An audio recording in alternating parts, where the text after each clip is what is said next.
Dr. Eric Kelly III and a host of phenomenal speakers from all around the globe for this 7-day virtual event that you don't want to miss.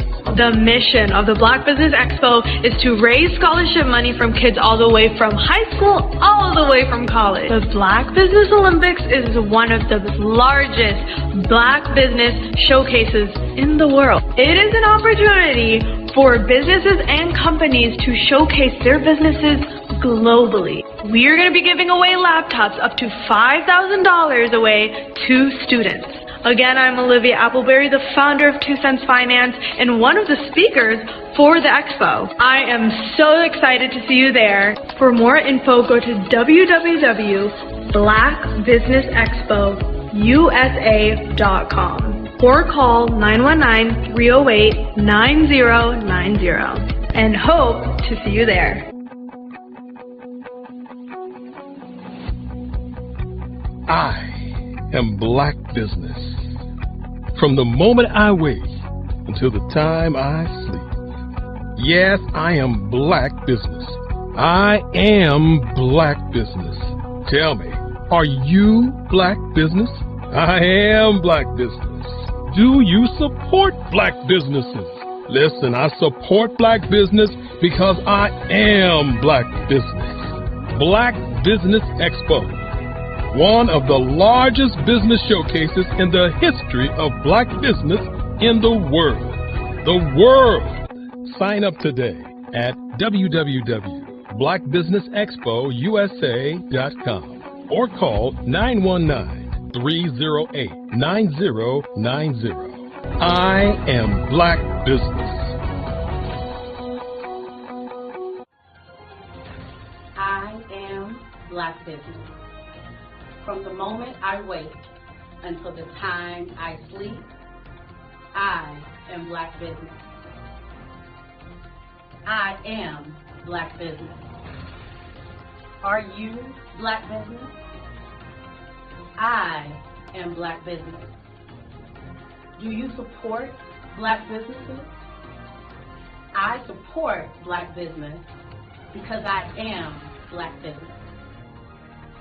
Black Business Expo, one of the largest business showcases in the history of Black America in North Carolina. Join Dr. Eric Kelly III and a host of phenomenal speakers from all around the globe for this 7-day virtual event that you don't want to miss. The mission of the Black Business Expo is to raise scholarship money from kids all the way from high school all the way from college. The Black Business Olympics is one of the largest Black business showcases in the world. It is an opportunity for businesses and companies to showcase their businesses globally. We are going to be giving away laptops up to $5,000 away to students. Again, I'm Olivia Appleberry, the founder of 2 Cents Finance and one of the speakers for the expo. I am so excited to see you there. For more info, go to www.blackbusinessexpousa.com or call 919-308-9090 and hope to see you there. I am Black Business.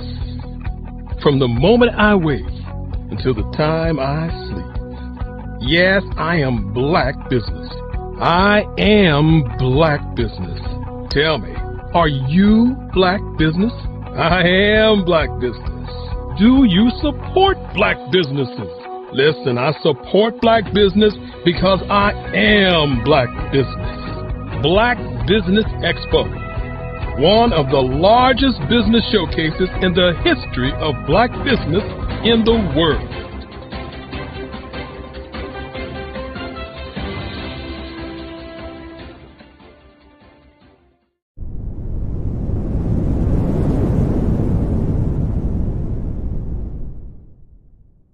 Phenomenal Tanya T. Wise, who is here from the great state of Maryland. Tanya, welcome and thank you for being with us today. Can you indulge our audience a little bit and tell them just a little bit more about who you are and what it is that you do?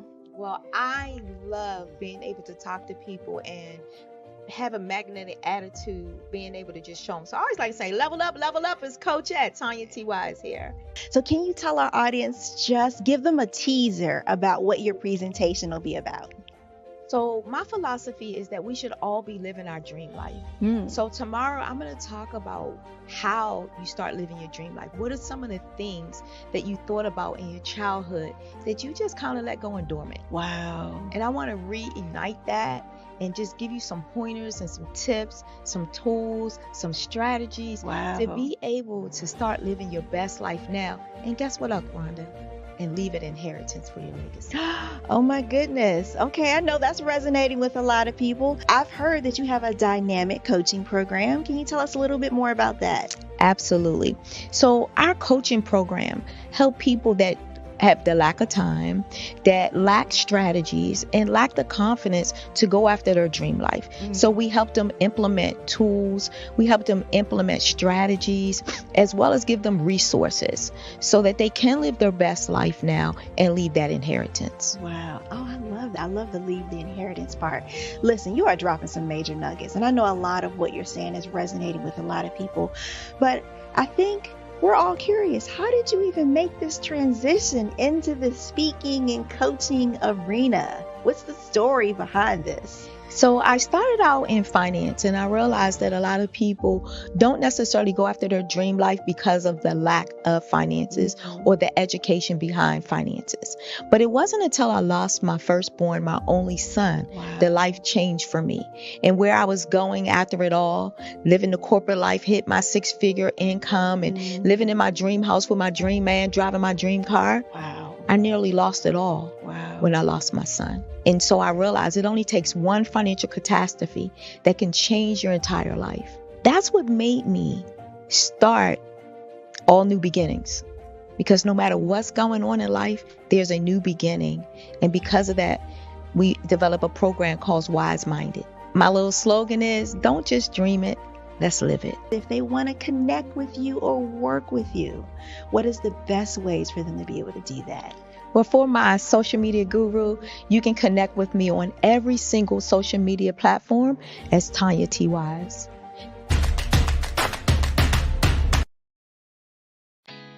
Did you know women represent just 3% of Fortune 500 CEOs and less than 15% of corporate executives at top companies worldwide? Have you wondered what the secrets are to getting into the top ranks, whether in the private or public sector? Do you want to figure out how to stop being held back in your career or passed over for promotion? Then you're in the right place. Hi, I'm Dr. Madeline Ann Lewis, President and CEO of the Executive Women's Success Institute. I have decades of experience in the military, the federal government, and corporate America. And my mission is to help women succeed and tap into their full potential. I want to reach 1 million plus women around the world to become the leaders they are meant to be.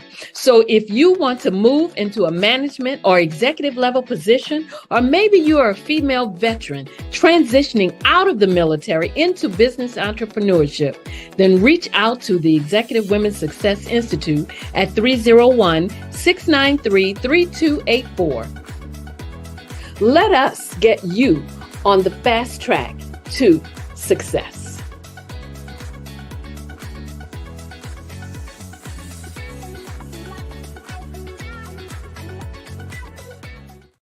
Over the past few years, we've seen the growth of existing and new initiatives focused on financial inclusion, building global networks, and reducing the wealth gap in response to the idea there's not enough seats at the table.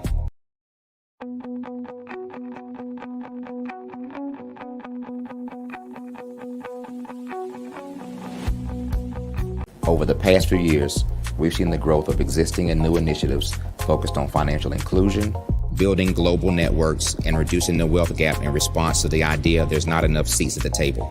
Whether their outcomes are to increase the representation of Black executives on corporate boards, ensure an inclusive global economy, or to create new U.S. African commercial pathways, the strategies are often carried out by separate programs. The question is, should they be? With the continent of Africa being home to more than half of the world's fastest growing economies, the youngest workforce, over 400 companies generating more than $1 billion annually, 700 generating more than $500 million annually that are poised for growth, and being the destination of nearly $5 billion in venture capital in 2021. Diversifying U.S. and Africa commercial engagement by building bridges between African businesses and their U.S. diaspora should begin being seen as mutually beneficial. From helping to reduce Africa's enormous capital gap to catalyzing two-way trade opportunities, the COVID-19 global pandemic hopefully has taught us that global challenges and opportunities are more interconnected than we thought. During the pandemic, African companies like Unicorn Flutterwave, insurance provider Reliance Health, ride-hailing app Yasir, and 54Gene, the continent's first bank of DNA on people of African descent, proved that when African companies have access to networks, capital, and information, they grow big, grow fast, and create solutions that are valuable to the world. This is why Be Direct was created. We are the first U.S.-based but African-centric board preparedness and board search company designed to connect U.S. Black talent and corporations to African businesses. Unique and fundamental to Be Direct's success is our process of helping board candidates adapt their experience and networks to an African context before they're connected to high-growth companies that are looking to locally and globally scale. From our focus groups with African business execs and government leaders, we don't ignore the sentiment that business is easy, but people are hard. Having a pool of board candidates with hard-to-access networks and extensive experience across the business life cycle, including successfully raising capital, is table stakes for an initiative like this.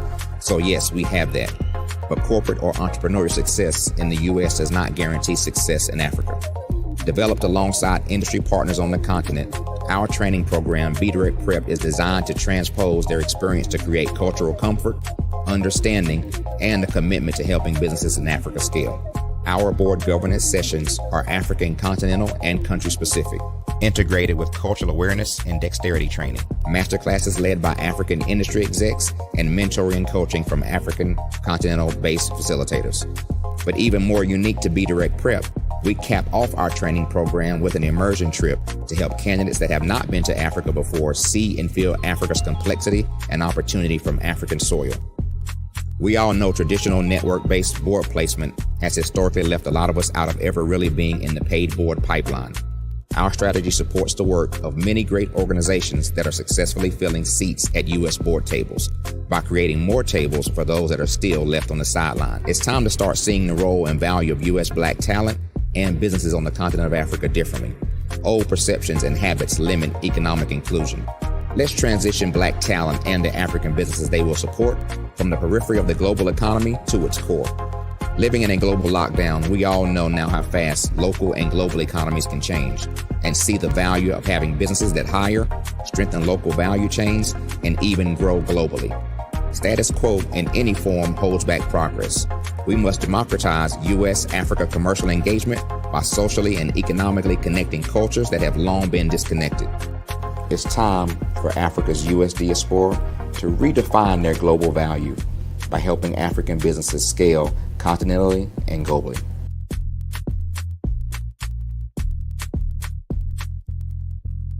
I was born in a little village on the island of Haiti.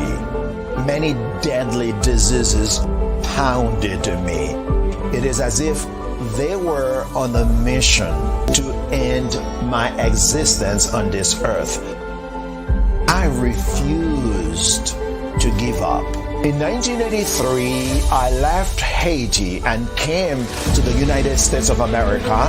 And I came with $5, 2 shirts. I didn't speak in English. I came to Atlanta. I got a job. I was a doorman. I was a doorman with a dream. What I used to come on stage. I'd rehearse this moment that I'm standing in front of you. That's the power of a dream. Maybe today is the day you begin acting as if you already have it. And then step out with full force. Take a risk. No condition is permanent. Don't let your situation distract you. You are chosen. You are called. You are born for a purpose in this life.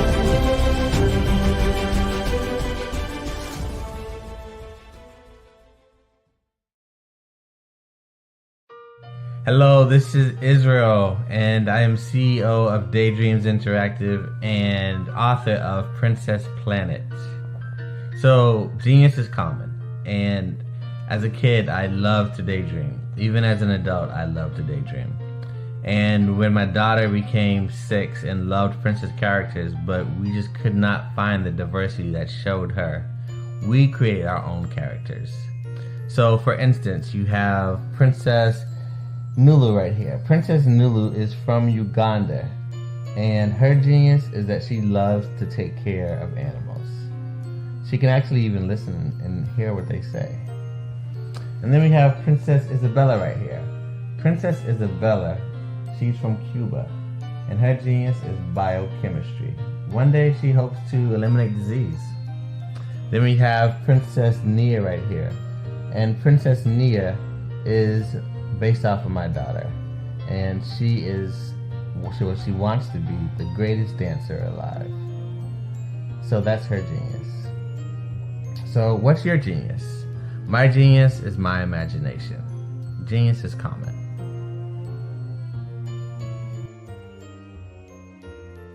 Artist to me is a creative expression of something from nothing. You know, it explodes onto the canvas, or it explodes on in my work. One of the things that I try to do more than anything is I try to just give the lines and the movements and emotions and expressions into what I do. Art really means to me a chance to express how I feel deep down inside.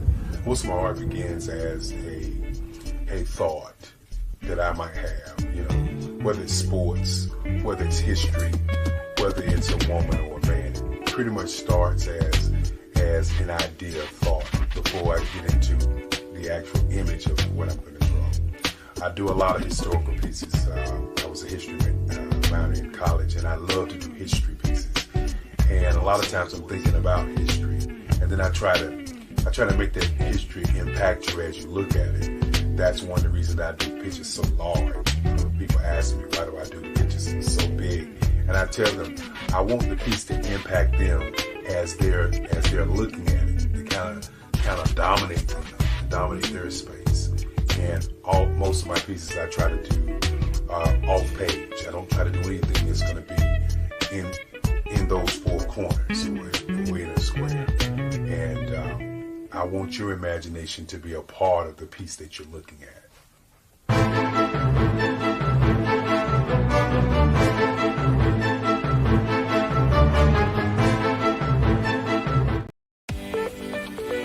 You are in the right place at the right time. The Black Business Network opens again for its Black Business Olympics, a 24/7 broadcast on business, strategies, global branding, social media marketing, finance, advertisement, and much, much more. Featuring the top, most powerful entrepreneurs and speakers and thought leaders from all around the world as they gather together for this phenomenal event. Join the Black Business Network streaming live into the metaverse. STEM City, USA, Black Multiverse, Pod TV, Roku, Hulu, iHeartRadio, Apple TV, YouTube, TikTok, Instagram, Google Podcasts, Facebook, LinkedIn, IBM TV, Spotify, and Twitch. Tune in today and be a part of this amazing movement. The Black Business Olympics welcomes you.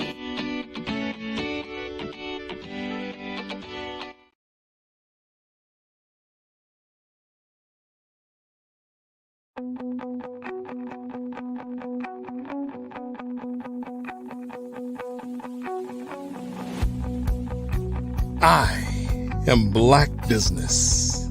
From the moment I wake until the time I sleep. Yes, I am Black Business. I am Black Business. Tell me, are you Black Business? I am Black Business. Do you support Black businesses? Listen, I support Black business because I am Black business.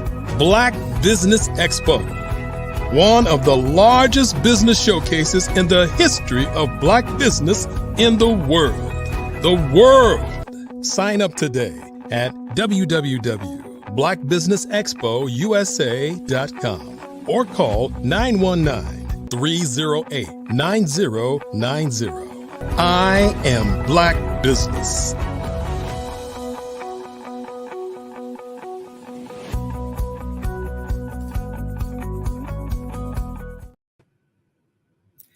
Good morning. Good morning. Business owners, entrepreneurs, thought leaders, and corporations. Welcome to the Black Business Network. My name is Dr. Michelle Boone Thornton, and I am your business moderator for this morning on the Black Business Network. The Black Business Network is a 24-hour business network showcasing Black businesses, Black owners, entrepreneurs, and thought leaders worldwide. We have speakers from North Carolina, London, Singapore, Africa, and cities all over the United States. The Black Business Network is a global community sharing its business knowledge to empower, inspire, and educate businesses about businesses. Our speaker this morning is none other than me, and I am going to tell you a little bit about what I do, my business, and how I approach several things. One of the things I do is helping people to establish emotional wellness.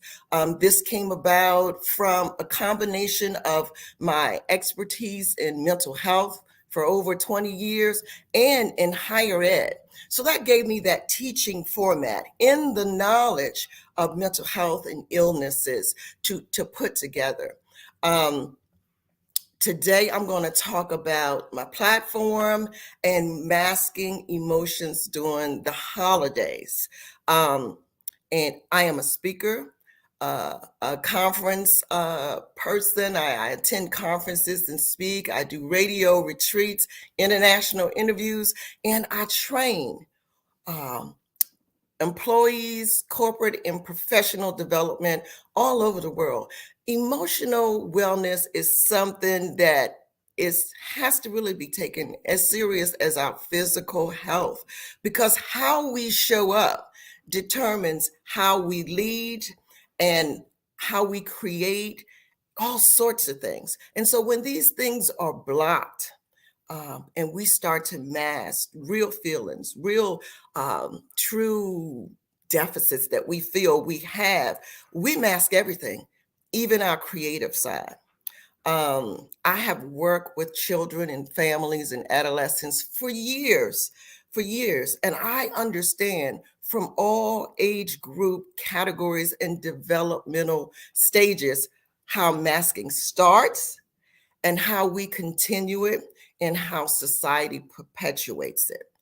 So yes, that is my background from mental health. I am also a professor, a university professor. I taught in the field of human services for years, preparing students and others to just work with people. And working with people is different than selling cars or a product. People are unique and they have all types of different backgrounds that actually kind of play into who they are and what they do.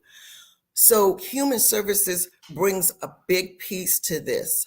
I also am a professor in counseling ministries, and in both areas, I work to help prepare and teach students to work with people so that they can become all that God created them to be and achieve their highest level of functionality. And so that is a job that's not an easy one. And I take my hat off to all mental health providers and all professors, because you are really creating and molding the next leaders, the next generation of leaders. So my platform, Removing the Mask and Transforming Your Reality, I help people uncover hidden emotions and trauma, neglect, abuse, loss, hurt, pains. They are experiencing a lot of guilt in some areas, some self-doubt, some flaws. You don't want people to see your inequities or things that you feel are weaknesses, because society says, hey, we're strong, we can do it. We're expected to always be happy, to always be on. If not, something's wrong. And so I come to you to tell you that everybody has days where they're off. Everybody has days where they just don't feel like being even where they are, but they have to cope with that and then deal with the emotions underneath. So I help people transition from behaviors that keep them in emotional bondage to behaviors that help them release the unhealthy emotions. And at the end of my presentations, this presentation today, I will share information on how to connect with me. I'm on several other social media platforms. I do like a wellness check with people, a mini podcast, but we'll talk about that as we move forward. So, and my goal is basically in this whole series, and I put together a workbook. I put together a companion journal, and then actually the book itself actually launches next week at a Transformational Writers Conference. But I use these tools to help people look at some things that they've had buried for years. And the goal is to help you understand that and to move forward and to understand that everybody masks, because everybody wants to seem happy. Everybody wants to seem in control, even when things are very much out of control. That is just the image we've been sometimes forced to portray, and so we've never really been taught to manage our emotions. We've always just been taught that we are to be happy and the goal is happy ever after. And, if you work hard, you do this, everything will be perfect. But that's not true. And one of the things that COVID-19 kind of showed us is the stuff underneath the mask, because we all collectively experience some level of trauma, either personally or vicariously. And so as a nation, we just all went through this whole mental health crisis because, there was loss, there was devastation, there was the unknowing, there was just a change from the normal reality. And for some people, change is really difficult and scary in and of itself. And this impacted the world simultaneously. And so now as we come to where we are in this season, we have to come to grips to some of the pain that we've been masking since COVID. And some of us have been masking it before COVID. We had some childhood trauma and things that we had not really addressed. So one of the things that I want everybody who I work with to deal with is those mask emotions. And for some of us, we wear a mask 24/7. Some of us can take it off at home. We can be ourselves. We can kind of let our hair down. We can do whatever we want to do. We don't have to worry about pleasing anybody else. But some of us still, when we come home, we still have to wear that mask at work, in our community, with our friends and colleagues and our family, because unfortunately, they only know the person that we portray outside of the mask. And I understand it. I get it. You wear a mask to kind of keep yourself protected. so that you're not really bombarded with all of the stress that's out there, all of the noise, all of the distractions. Sometimes we keep the mask on so that we really don't have to deal with loss, death, social injustice, social media, traffic, just this toxic political climate. We mask to stay safe, to keep ourselves safe. It is honest dialogue that we need to start having with ourselves first. And so the workbook that I created gives you scenarios so that you can kind of look at your life and look at what you've been doing and how you've been handling it, and to help you move towards a more healthy way to deal with those feelings that have been repressed, so that you can begin being your authentic self. And I can remember just masking some of my own feelings, just going through life trying to be that wife, that perfect employee, that good friend, that sister, that person that supports everybody except me. And so when I started to unmask, people are like, what's wrong? Are you feeling okay? No, I'm just really being who I am. One of the things that we have to realize, especially as we approach this holiday season, is that we tend to mask on top of the stress that we start to feel during the holidays. We have memories of holidays, when we were younger, people who were there, who are not there now, things that have happened to us over the years. The holiday brings back a lot of things. We have to deal with some unresolved grief, some past trauma, stress, and excitement at the same time, and strained family relationships. Yes, that holiday is the time when the family comes together, and that can be good and that can be bad. But during the holiday, when we stop and we think about the fact that we may still be grieving the loss of anything that was maybe there the year before that's no longer there, a job, a family member, a person, a pet, it could be anything. And then we have to really think, what stage of grief are we in? Because we mask it, we put it away, and we think it's okay, it's done, but it's not. The holidays can bring back memories. They can dredge up old feelings. And so when we think about grief, and we have to think, are we really still grieving? And sometimes we are, because things are fresh. Things have just recently happened in our lives. Where are we in that stage? Are we denying it? Are we angry? Do we feel depressed? Depression is an emotion that people do bring into the holidays because of what they've lost from previous holidays. And have we accepted it? Have we kind of accepted that, hey, this holiday, this person is not going to be here. This is what we're going to be working with, and we can start new rituals. We can start new family gatherings. We can move forward. So that is one of the things that is very important to keep in mind. The holidays create like a push-pull emotion.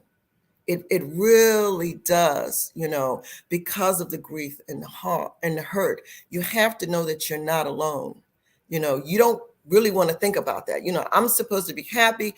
I put up the decorations. My house is beautiful. The tree is beautiful. Everything is beautiful, but I still feel this pain. But others suffer too.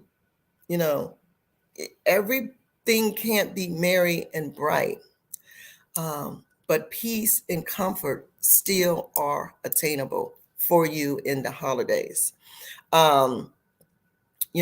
We have recently, with COVID, come through a high toll of loss, lots of losses on top of losses. There's gun violence, and there's suicide. It's happening every day. So these three dark forces really have altered the shape of many of our lives, as we approach these winter holidays. The grief we feel over people who are no longer there. And when we look at our table, it's very acute. When we look at the dinner table, who's there and who's not, it's real. So that's the push and the pull. The push to be merry and bright, and the pull of the grief and the loss. The stress from traumatic childhood is something that many of us still carry. We carry around.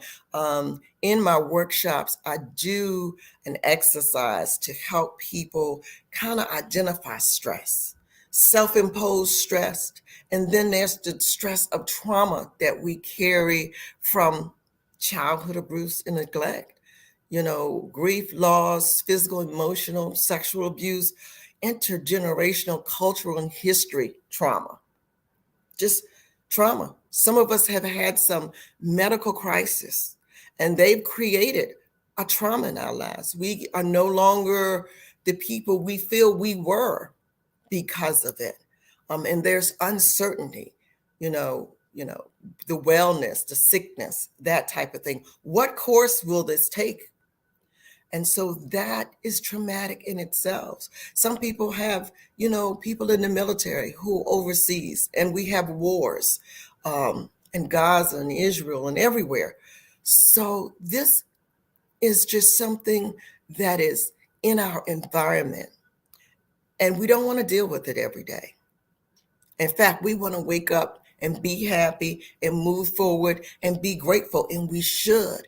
But those things are up under that mask, those emotion, that stress. We think we're burying it, and we're not. A lot of people dealing with a lot of stress deal with a lot of physical ailments, because stress can cause migraines and headaches and things. And one of the things we talk about in the workshops are physical conditions. And a lot of those conditions deal with stress. I have a young woman who has a great job in corporate America, but she told me that, when she went for her last checkup, which she put off because of all of the other engagements she has working in corporate America, she finally went, and her blood pressure was just out of this world, and it was just, the cholesterol and all of the things that we check. And it was directly related to the stress of her job. And she said to me, I don't understand. Again, that push-pull. This is my dream job, and I love what I do. But your body needs rest. And the stress that you take on, and a lot of time, a lot of people get in jobs and they overfunction. They overfunction because some people have control issues. Some people don't like to delegate. Some people are trying to prove themselves to the organization, and some people are just excited. And I know people who, when they get an idea, they get worked up and they're on it 24/7, and everything else kind of goes to the side. But not only during the holidays, but year round, I need you to think about the stress that you're putting on yourself. When you stay stressed, you put your brain into this fight and flight mode. And I've talked about that before, and that's okay. That alerts us that something is getting ready to happen, and we need to prepare our bodies to fight or flee or something. But that is not a state that we are supposed to be in 24/7, because it will deplete your emotional bandwidth. And so think about the stress that you're putting on yourself, the added stress from the holidays, and things that you can do to manage that. Holiday rituals. And a lot of people have rituals. I will talk to people and say, well, we would always get together and put this tree together. And there were special ornaments, and each ornament kind of had a story behind it. Family dinners. This aunt would bring that cousin would bring that, holiday gifting, special desserts, and so many other things play a significant role that shapes who we are over the holidays and during the holidays. And when someone is missing, we recognize that. And that should be an opportunity just to celebrate that person, who they were and what they brought to it. And even though the initial ritual may be interrupted with the intense sadness and despair that we feel about people we lost, let's, get together and think about new ways, new rituals with the people we have, and then pass those things on, just pass them on with your children and your children's children. And so, yes, the holiday can be a great time. It can be a great time to spend time with family. Technology is wonderful, but it can take us away from family. It puts that distance there. And holidays give us the opportunity for human connection. And we were created to connect with one another. So just be in the moment, be present, be with your family. Don't worry about thinking about the food or the presents and all this other thing. Just enjoy the people who you are with. According to the American Psychological Association, the top 4 main stresses of the holiday are difficult family conversations. Because we're together, we haven't seen each other in a while. This might be time where we get some news, somebody's sick, somebody's ill, something has happened. The second one is the pressure of gift giving. And, not only the pressure of it, what to give, what to gift, are they going to like it? And thinking about what it is they like and trying to remember what they don't like. Gift giving, it should be from your heart. And it doesn't have to be overly expensive. And that brings us to the number 3 stressor, finances. If you have a budget, stick to your budget. Stick to your budget. Identify the people that you're going to buy for and do that. I have a friend who says, I have adult children. They're grown. They can do what they need to do. I will buy for my children's children, my grandchildren, and other people in the community that I just want to reach out and say, I'm thinking about you, or something like that. Or you can do a gift game. You select a name out of a hat, but you should not go over your financial limits during the holiday, because that is going to add stress, and those bills will roll in January and keep rolling in. Manage your expectations. Okay. A lot of people will go into the holiday and say, we're just going to have this fabulous time where you'll this, that, and the other. And then things don't work out. So take into consideration, if that doesn't happen, do a plan B, or we can do this. But focus on the people that you're with. The Airbnb might not be what you expected, but the people who are there because they love you and you love them. There is this false thing that goes around that says suicide rates during a holiday are high. And and people really think it's like Christmas and New Year's. Because it's often associated with feelings of joy and love and happiness. And when this doesn't happen, or when the stress of the holidays, starts to mount, that people, will take their own lives. But this is not true. This is an oversimplification of a complex and a multifaceted nature of suicidal behavior.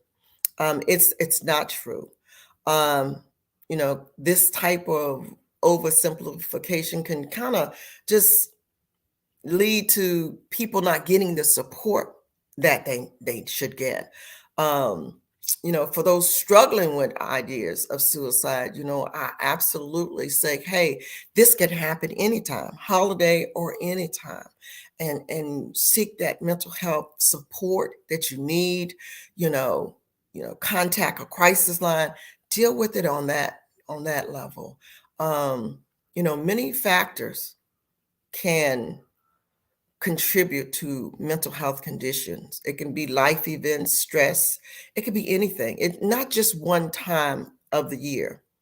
So keep that information in mind as you move forward. So I don't want to tell you all of this and say, oh, okay, she's my holiday. No, I want you to enjoy your holiday. And I'm going to give you some tips to cope with your grief, because we're all experiencing some level of grief. Allow yourself the space to acknowledge any losses that you've had, the despair or the hurt that you're feeling. Stop trying to mask it. Allow yourself to feel it. Don't pretend your feelings don't matter, because they do. They do. And they will do more harm if you don't acknowledge them and act like they don't exist. So acknowledge them, get them out. You can talk about at the table how much you miss auntie or a mom or dad. Talk about it, get it out. Work through it as a family. Allow yourself that space, and don't isolate yourself from others. Social connection has a great healing power. It really does. I can remember during COVID, I thought, am I the only one feeling this way? There was so much death, and I'm like, I'm a professional, I should be able to deal with it. But no, I felt it, and I had to acknowledge it as well. Share your feelings with others who care about you. Talk about it, okay? Create a special new ritual that honors the person who's no longer there. Light a candle, silent moment, spoken tribute about the person. We did this for someone who had passed in our family, and I know how I felt. But as we went around the table, and even as we got to my children, I thought, I didn't know that person had that impact on them. So do that. It's very healing. It really, really is. And again, I always say, seek professional help if you're feeling really, really overwhelmed and you are unable to manage the waves of emotion and hurt. And don't turn to unhealthy self-soothing behaviors, alcohol or overeating or other risky behaviors. Okay. I want you to be safe. I want you to be happy. I want you to enjoy your holiday. So if you want to connect with me, I provide Transforming Your Reality, Removing the Mask workshops, trainings, and retreats for corporations, nonprofit, university faculty, all over the U.S. and international. You can visit my website at Dr. Michelle Boone Thornton, all lowercase, .com. And there, you'll see some of the travels I've done, some of the work I've done internationally. And I want you just to enjoy it. I've got a lot of pictures, a lot of people that I've worked with. You can book me from my website and just learn more about emotional wellness. I share inspirational messages on LinkedIn, and you can connect with me there as the Unmasking Guru. And you can order my workbook, my book, and my companion journal on Amazon. So the book actually completes the whole series, and it will be launched at the Global Chamber Transformational Writers Conference in Puerto Rico, December 7th through the 10th. And you can find out more information there at the transformationalwritersconference.com. And I hope that what I've shared with you, that you will be able to use as we move into this busy holiday season, keeping in mind your happiness and your wellness. and that, yes, we all struggle and we'll all get through it, and just enjoy and be grateful. Thank you. I'm Dr. Michelle Boone Thornton, and I've enjoyed sharing with you this morning. Thank you, Dr. Michelle Boone Thornton. We appreciate this timely information at this time of the year. You know, many of us do suffer in silence and may not even realize that's what it is. It's the holidays. Absolutely, absolutely. Because we are just trying to like push through with the decorations and the gifts and all of the other things that happen in the food and cooking, we don't really pay attention to what's going on with us sometimes. And we just put it on the back burner. But don't do that. Don't do that. Take care of you. Please remind us where we can find you. Yes, you can reach me at drmichellebooneThornton.com, my website, or on LinkedIn under The Unmasking Guru. Genius is common, and I'll see you on the other side. Thank you. You're welcome. The Black Business Expo's mission is to raise funds for high school seniors going to college or K-12 entrepreneurs. The expo is a fundraiser for students. You may go to www.blackbusinessexpousa.com to donate to the scholarship fund, or use the Cash App that's on the screen below, $, capital B, capital B, capital X, capital U, capital S, capital A. Our goal is to give laptops and up to $5,000 to 10 students. Students can register online at www.blackbusinessexpousa.com. Every dollar counts. So we want to remind you to donate to the scholarship fund. We want to thank our Black Business Expo USA sponsors for November 2023.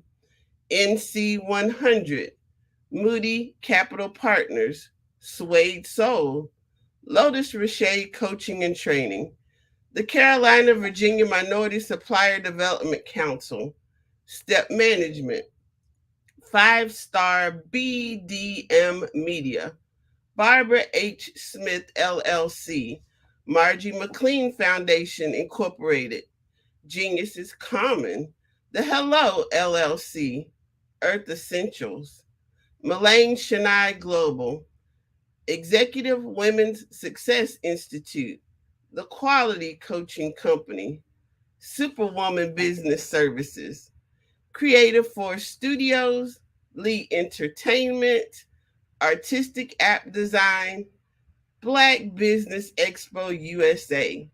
Genius is common, and I'll see you on the other side.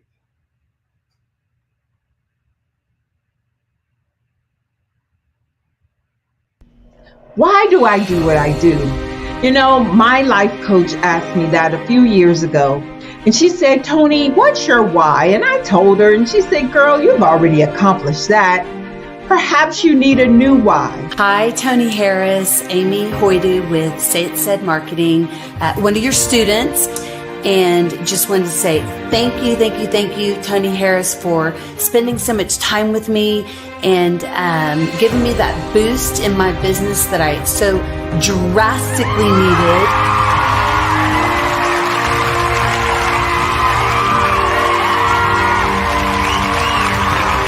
My why is to touch, move, and inspire my clients to take drastic steps to be better than they were before they met me. I'm a resource. I'm a connector. I want to help people build deeper relationships that are beneficial to their life and business. That's what I do best. So, first thing you got to do is show up. And speaking is a way to magnetically attract your ideal client to you. How many of you use social media that way? Absolutely, and this is how you look to the world. Drastic steps are the steps that are needed to be successful. And my business is drastic denotes a mindset, getting out of your comfort zone, doing something that you don't necessarily feel comfortable doing, want to do, but you know it's a necessary step to be successful in your business. I get the most satisfaction when I see my connections flourishing into relationships long after I am gone.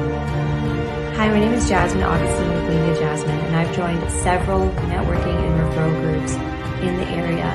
And Network in Action Northeast Houston with Tony Harris Taylor is one of the best organizations that I've joined. I love that piece of what I do, and it is what fuels my fire.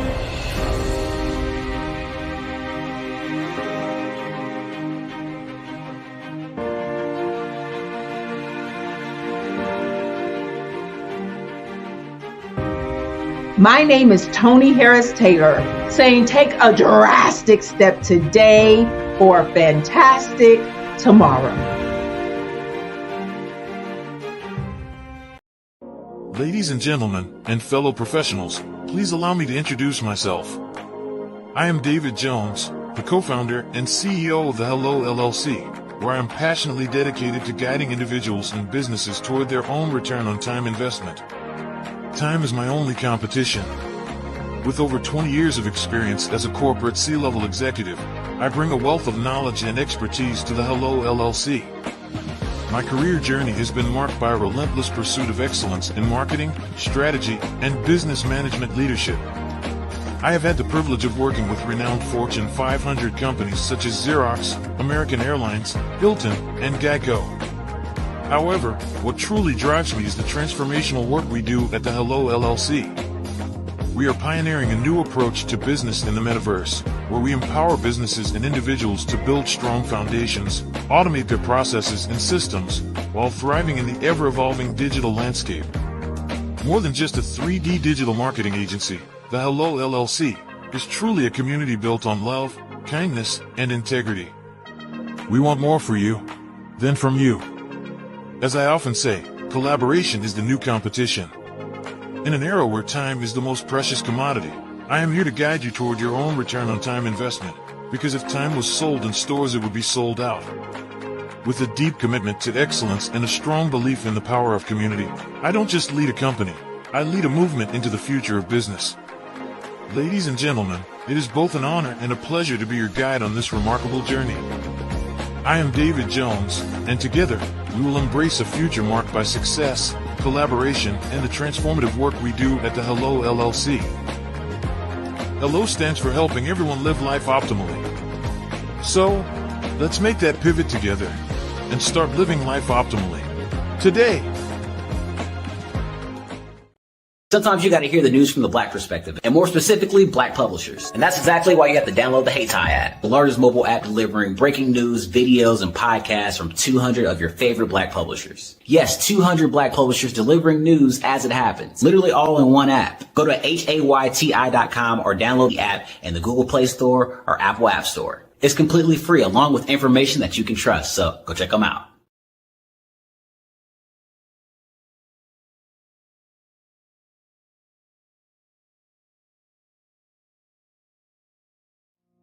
Did you know that approximately 333.34 million businesses exist today, according to a report from 2021?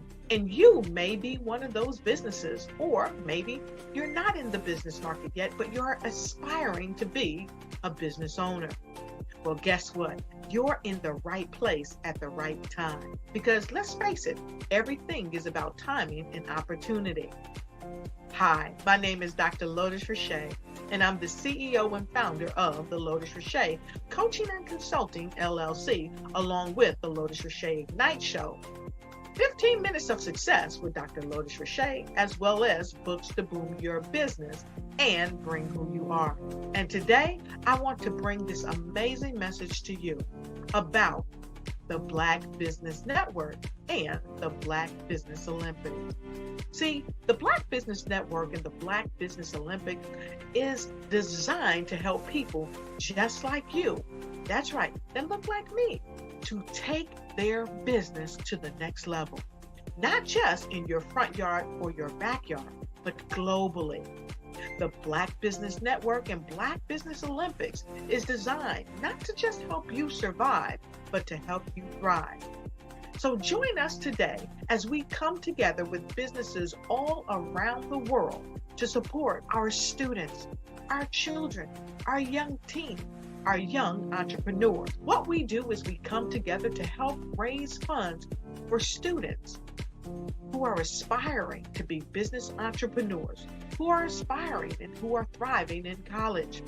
We endow them with a wonderful opportunity to gain scholarship of either a laptop or several thousands of dollars.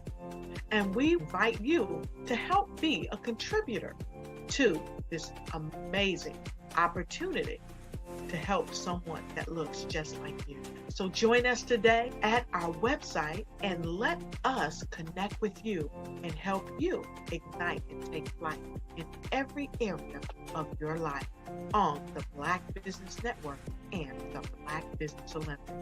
I'll see you on the other side.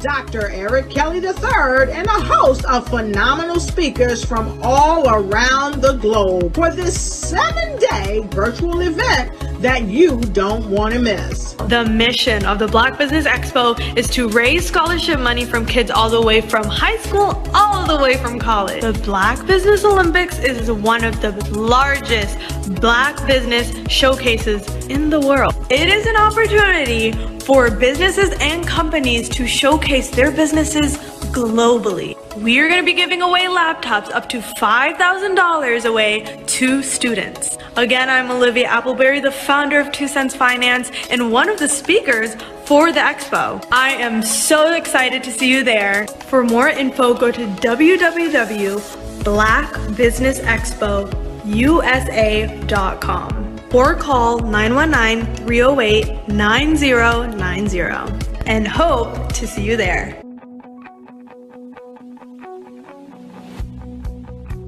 I am Black Business.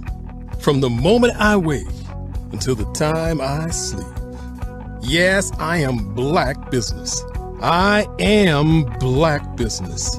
Tell me, are you Black Business? I am Black Business. Do you support Black businesses? Listen, I support Black business because I am Black Business. Black Business Expo, one of the largest business showcases in the history of Black business in the world. The world! Sign up today at www.blackbusinessexpousa.com or call 919-308-9090. I am Black Business. I am Black Business. From the moment I wake until the time I sleep, I am Black Business. I am Black Business. Are you Black Business? I am Black Business. Do you support Black businesses? I support Black business because I am Black Business. Black Business Expo, one of the largest business showcases in the history of Black America in North Carolina. Sign up today at www.blackbusinessexpousa.com or call 919-380-9090. I am Black Business. I am Black Business. From the moment I wake until the time I sleep, I am Black Business. I am Black Business. Are you Black Business? I am Black Business. Do you support Black businesses? I support Black business because I am Black Business. Black Business Expo, one of the largest business showcases in the history of Black America in North Carolina. Sign up today at www.blackbusinessexpousa.com or call 919-380-9090. I am Black Business. I am Black Business. From the moment I wake until the time I sleep, I am Black Business. I am Black Business. Are you Black Business? I am Black Business. Do you support Black businesses? I support Black business because I am Black Business. Black Business Expo, one of the largest business showcases in the history of Black America in North Carolina. Sign up today at www.blackbusinessexpousa.com or call 919-380-9090. I am Black Business.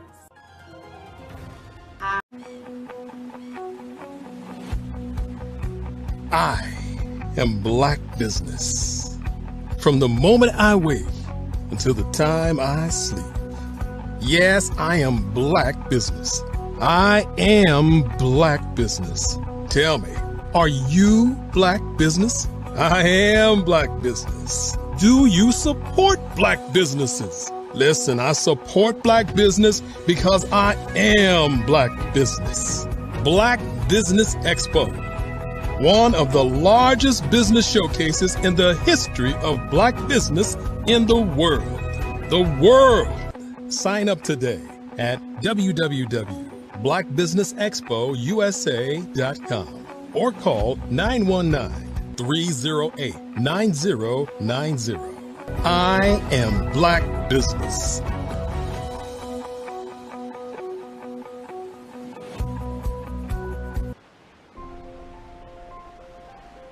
What if you could build your own city? A place where every child can find nurturing people to help them achieve their full potential. A place where every adult can access job training support, where health education is abundant, where social justice ruled the land. A place without limitations. Welcome. You have arrived at STEM City USA. It is what every city should be. A safe and trusted community where you find people and resources to help you become everything you are and beyond. STEM City is unlike anything you have ever experienced. It is a digital twin of the world around you, only better. STEM City is about energy and soul renewal. It is more than a digital world. You can almost feel the power of live cultural events, music, and theater. STEM City promises a better future for children, with caring mentors and hands-on activities, with dedicated tutors to support our youth. STEM City is your passport to a healthy lifestyle, with weekly events addressing our community's many issues. STEM City is your financial well-being, with helpful information on wealth management, career advancement, job training, and so much more. STEM City is the community you deserve. It is the city where your dreams can come true. STEM City USA, a place in the sky that is accessible to all who reach for the stars.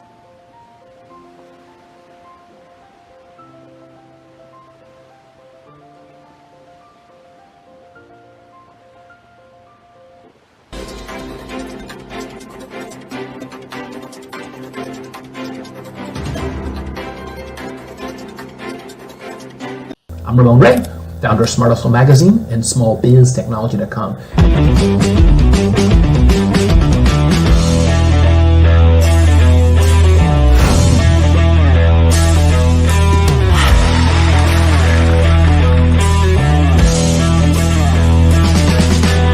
You're here today to celebrate small business success. Stand up on your feet. You rocked the house. Hey, thank you. It was amazing. Didn't we learn? For me, success comes from failure. One thing not to do is shake somebody's hand like this.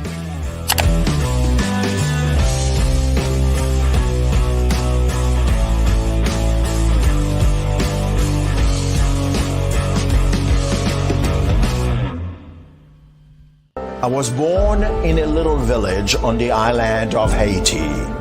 Many deadly diseases pounded me.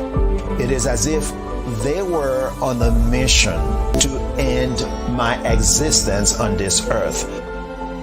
I refused to give up. In 1983, I left Haiti and came to the United States of America. And I came with $5, 2 shirts. I didn't speak in English. I came to Atlanta. I got a job. I was a doorman. I was a doorman with a dream. What I used to come on stage. I'd rehearse this moment that I'm standing in front of you.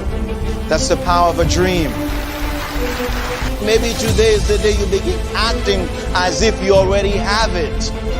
And then step out with full force. Take a risk. No condition is permanent. Don't let your situation distract you. You are chosen. You are called. You are born for a purpose in this life.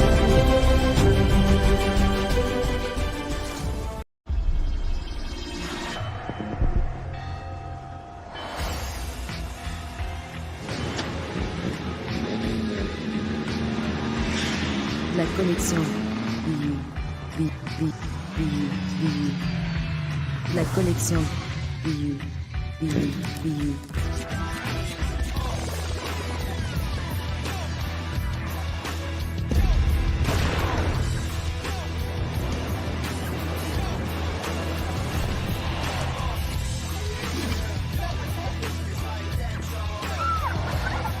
In a world obsessed with the cult of celebrity, I challenge you not to aspire to anyone else's greatness, but instead strive to reveal and ignite the greatness within you. Are you serious? I totally think that's it. Hey. No!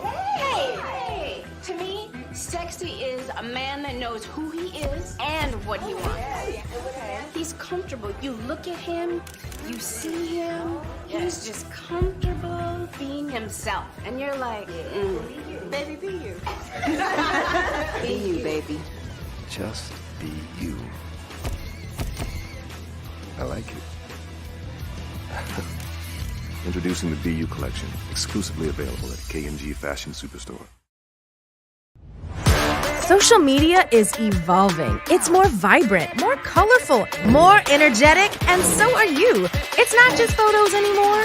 It's video, it's audio, it's subscriptions. And now there's Fanbase, a new monetized social network. Fanbase delivers the complete native app experience with full content monetization for every user. No algorithms that shadow ban your engagement or growth, and no ads. Follow anyone for free and subscribe directly to your favorite creators for $4.99 a month. Plus, show some love by tipping on any post. Also, make a Fanbase page and monetize your content the same way. Finally, connect with your followers by posting the amazing content you already create. And now, get paid for it. It's time to energize and monetize. Because everyone's a fan of something, and everyone has a fan base.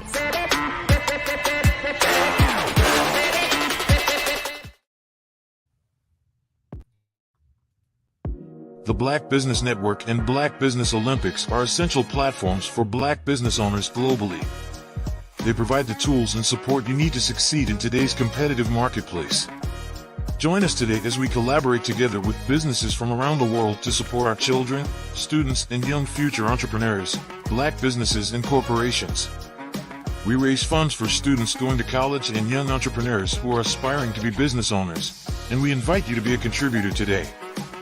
Visit the website www.blackbusinessexpousa.com to connect with and learn more about how the Black Business Network and Black Business Olympics can help you not only share your amazing business story to businesses, but also serve future generations. Hello, my name is David Jones, CEO and co-founder of the Hello LLC, where we help businesses build a culture, brand and experience, and leverage technology to pivot into Web3.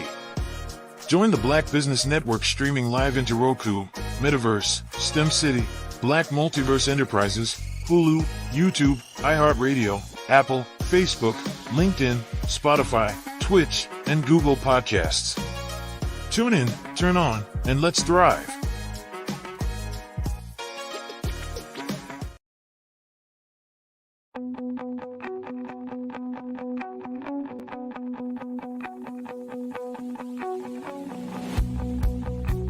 I am Black Business.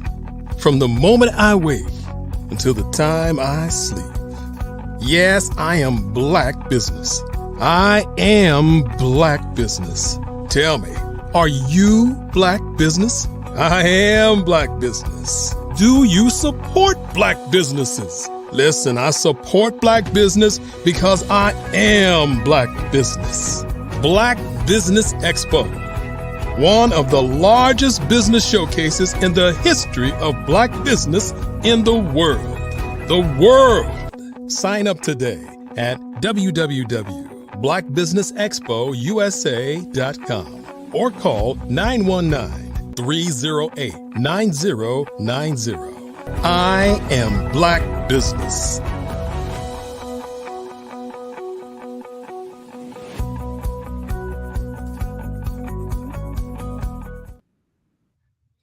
Good morning, business owners, entrepreneurs, thought leaders, and corporations. Welcome to the Black Business Network. My name is Crystal Gomez. I am your business moderator for this morning on the Black Business Network. The Black Business Network is a 24-hour business network showcasing Black businesses, business owners, entrepreneurs, and thought leaders worldwide.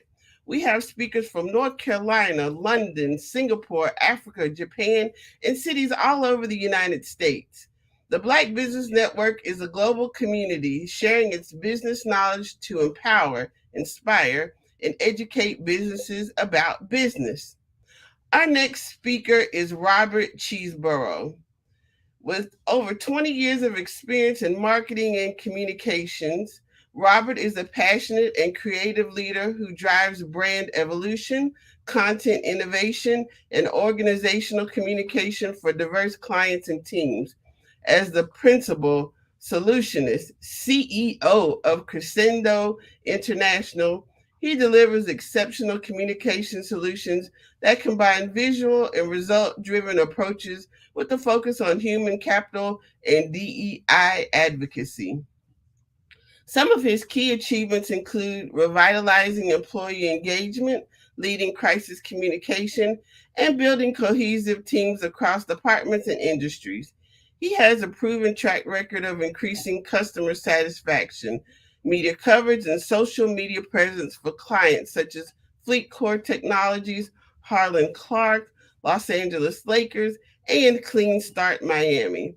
He also holds a social media strategist certification and a bachelor's degree in business and corporate communications from Full Sail University. He is always eager to learn new skills, explore new challenges, and collaborate with forward-thinking professionals.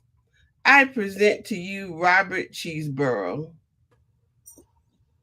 Good morning. Good morning. How are you doing?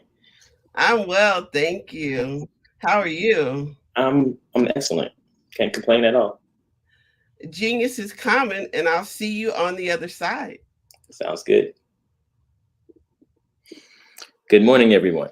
So today, I am going to discuss brand. When it comes to Black business, I want to make sure that we take the time to develop our brands so that it stands against any brand in the nation, any brand globally. The look, the feel, because most people shop, most people spend with their eyes. So if your look isn't there, if the feel and concept of your brand isn't developed, you're not going to excel the way you can. So I want to discuss that. First and foremost, when it comes down to your brand identity, you want to make sure you have your core values in place. You want to know your mission, your vision, and your core value statement. Develop that is key to being able to hold an initial elevator conversation about your company, about your brand, about where you currently stand and where you plan on going. I'm a very visual person. I'm a graphic designer by core. I'm an artist by nature. So the visuals are very important to me. I am one I'm going to push you to develop your brand. You can go anywhere in the world and you see the golden arches, you know that's McDonald's, right? So you want your brand to develop the same space.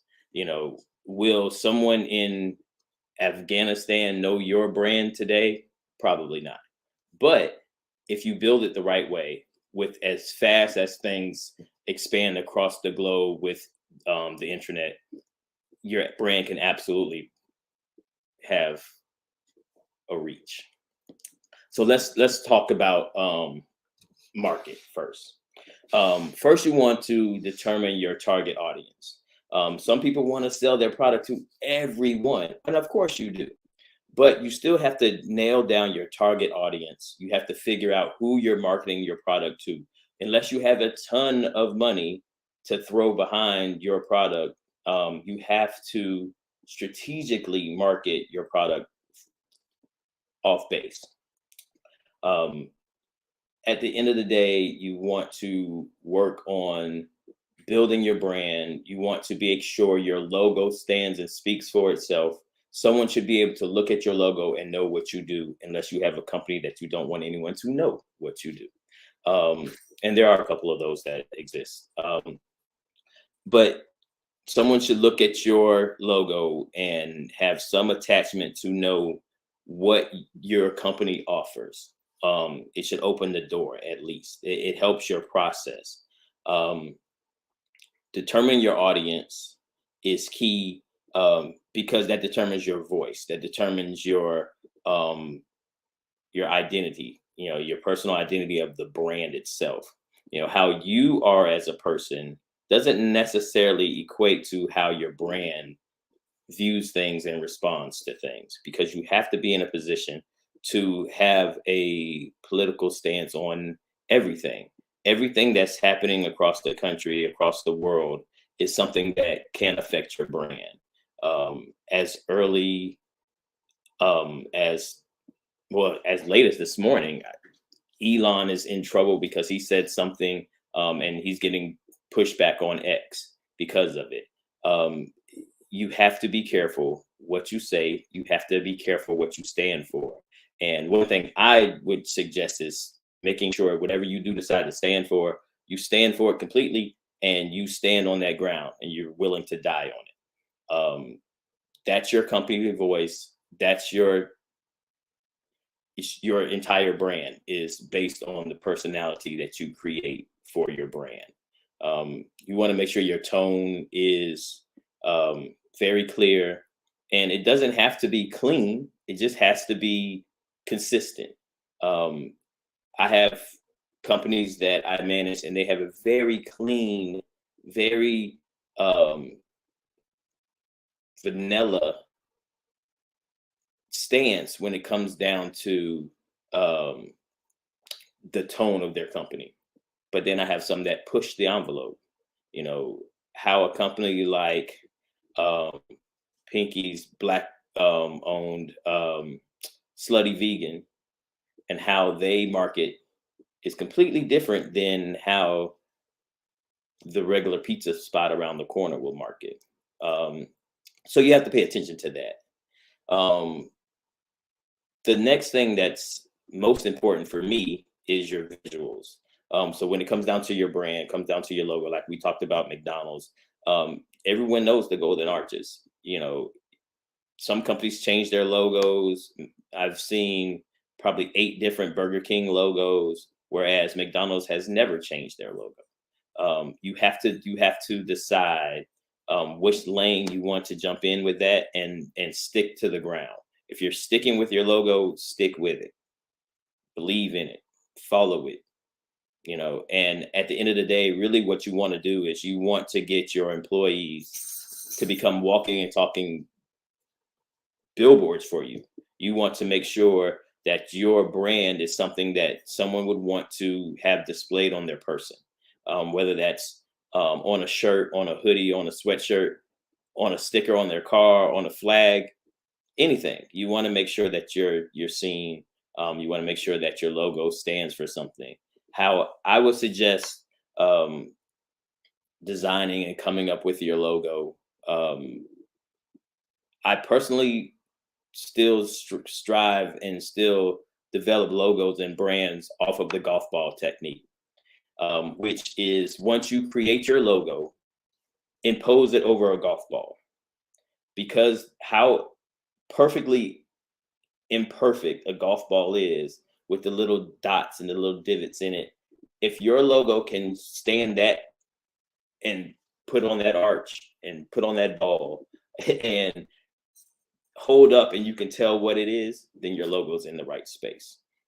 You want to make sure you dig into your color schemes, pay attention to it, because as you can tell, some companies use certain colors, some companies don't. Certain fields are big on different colors. One thing I've noticed recently is banking. Banking has expanded their color schemes. Everything was green, very little red. Now you see red and burgundies and golds and purples and everything, you know. So you have to be able to expand your brand, expand your logo, and don't tie it into the color scheme specifically, because there are elements and there's times their colors change, you know, with the different movements and different things that happen. There are logo change, color scheme changes that happen, and you have to be able to move through those as well. One key when it comes down to your brand, I feel like I'm just rambling on, but hopefully this sticks with a lot of people when it comes to starting that new business that you have in your mind that you've been walking around with for the last, who knows, start your project. The only no that you can't overcome is the no from not asking. So start your project. But okay, back to the story here. So we talked about the visuals. We talked about your logo design. We talked about how you can create that. We talked about color and color scheme. Color is important, but I wouldn't overly attach to the color. We talked about the brand personality. We talked about the tone and voice of your company. And you have to also, again, go back to the tone of your company and your personal tone do not have to match. They just don't. You can stand for completely different, in a completely different space, for the business aspect of what you do. Let's see, we talked about market research, your audience. You know, determining your audience is key, and how to reach the said audience. Okay, now, let's see, we talked about brand, we talked about your messaging. Let's go to marketing, obviously, right? So of course you want to pick which channels you utilize. You want to pick that based on the channels that your audience uses. If you have a product that is youth-based, you really want to go with a platform that's that targets them. You know, you won't. I wouldn't put a product that is made for teenagers on Facebook. Not anymore. It's not relevant to them. But like my kids love TikTok. my kids love Instagram. So if you have products that go and fall into that space, make sure that's where you're targeting your advertising. And then you want to plan out your content. You want to make sure you cover all of the major events. Obviously Christmas is coming up, so you want to make sure you target and focus on all of those. But you also want to hit the underlying events, smaller things. You want to touch local things. Do not step away from the local base. People knowing that you're from this area and you started this product, a lot of people will support you. You have to make sure you reach your target audience in your local space first. Content. You want to make sure you figure out what interests your audience. That way you can plan your content. But there's a space where you can also step outside of the normal. If you have a product that is targeted for males, then sometimes you might want to change your target and change your audience and change your marketing towards the females, solely because they can carry a message to the males for you. Doesn't quite work as well going back the other way, but these are the things that you really have to plan out when it comes down to your content for your social, for your marketing as a whole. As we know, marketing as a whole now contains social media. There is no marketing without social media. You have to put your energy and effort into building a solid content calendar, and knowing what you have to say, knowing what you need to say, knowing where it is vital for the growth of your company. So from there, you've started to build your brand. So the next thing you want to focus on is your engagement. I honestly like to take the time to build responses to negative situations first. Let's sit down and brainstorm. This could happen negative, that could happen negative, and how we respond to that. Because everyone is not going to like your product. Everyone, and they shouldn't. Everyone's not going to like your product. Everyone's not going to like your brand. Everyone's not going to like your advertisement. Some people are going to challenge it. Some people are going to push back. Some people, it shouldn't. If your advertising is good, somebody should hate it because you're reaching them, but the same of that bell curve, the same side, people should love it and absolutely support you. You just have to be able to have an intelligent response to the hate that you're going to get. And I like to plan for that. Crisis communication is very important. So you want to make sure you have a solid response. And that crisis can be internal or external. You can have an employee that just hates being there. You have to figure that out and figure out why and what they hate and how to fix it. The fix can be a change in how you do things, and the fix can be removing that person from your company. You have to figure that part out. Customer engagement is absolutely important. You want to make sure the user experience is absolutely on point. You want to make sure your service is impeccable. We all know the standard now for customer service is Chick-fil-A. And they focused on that. It's something that's taught in training. It's something that's taught in every element of what they do. You have to deliver Chick-fil-A service. It's the one thing that you consistently hear when it comes to Black business. I don't know if anyone else is listening, but the one thing you consistently hear when it comes to Black business is the lack of customer service. We have to do better. You can start it. Just do better. Be better. Give someone the service that you would want when you're spending your money. It's simple. From there, Feedback. You want to make sure you address every issue broadly. You want to then address it specifically. So you speak to the big umbrella of the problem, but then you focus in on the person who had that issue and how you fix that issue with them. The biggest thing you want to do is build champions for your brand. You want your employees to become walking, talking billboards for you, the same as you want your customers, because the one thing you cannot buy is word of mouth. And the word of mouth that will hurt you is the one thing that will hurt you the most. If it's human nature, right? Think about the last time you had bad food at a restaurant. You told people, like the food was horrible, the service was bad. Like you tell people, everyone tells someone when something isn't great. But the reality of it is most of the time people don't say something to someone when it's outstanding. When you receive great food or great service, a lot of times people don't have that conversation because people are selfish. They don't want to share it with someone else, which is crazy, right? You want to make sure that the people who are enjoying your products, who are enjoying your service, are willing to speak about it.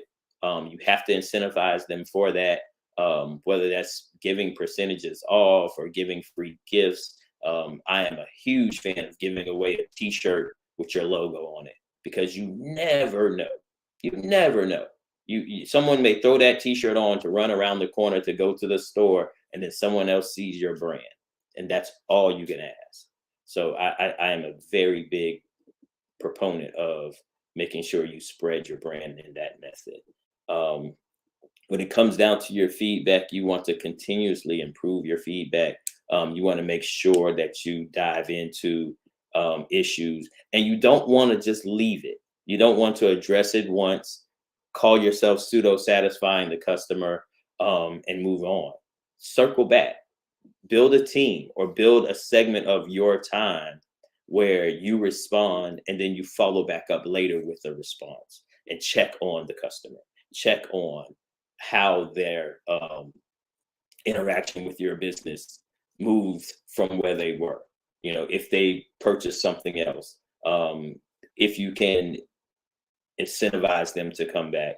Those are all very key elements to the growth of your business, the growth of your brand.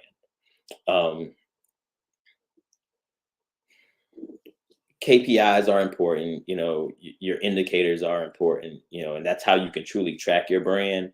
But the reality of it is you can feel it. You can feel when it's moving the right way. You can feel when someone comes and asks you for the t-shirt, or you don't have to force your brand on someone. They're looking for your brand. That's the space you want to be in. And then outside of that, you want to just regularly do reviews, analysis, and make sure you're moving in the right direction when it comes down to your brand. Outside of that, you want to continue to make adaptations and make changes, adjust your marketing.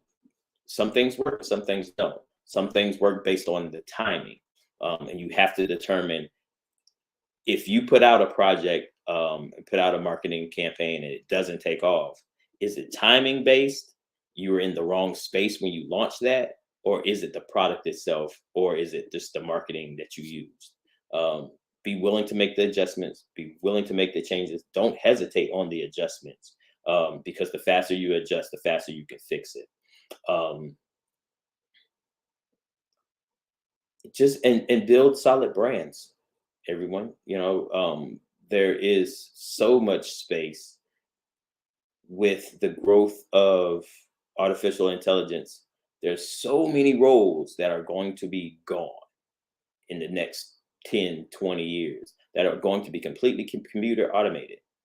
So now is the time.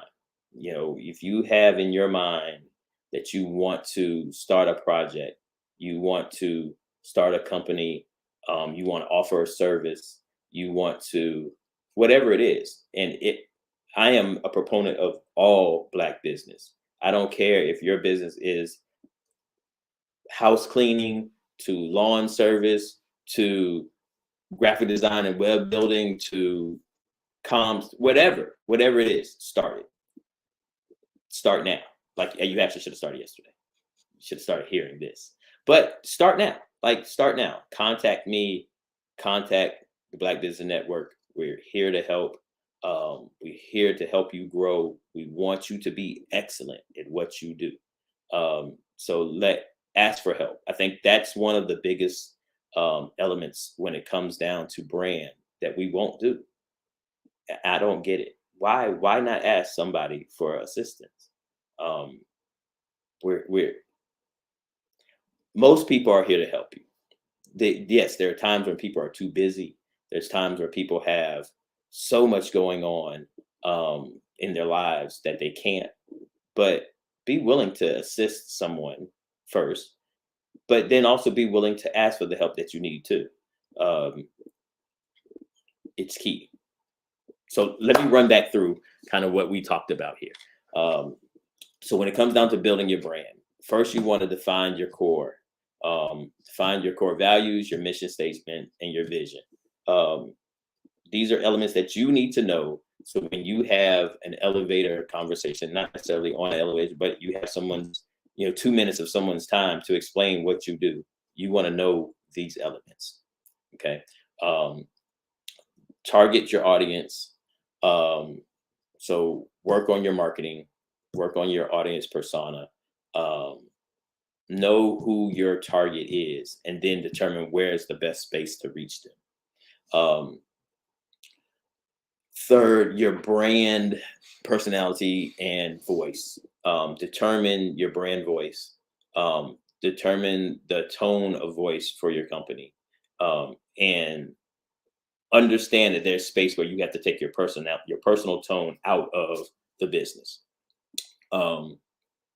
Visual elements are next. We talked about, I'm huge on visuals again. So make sure your logo is amazing.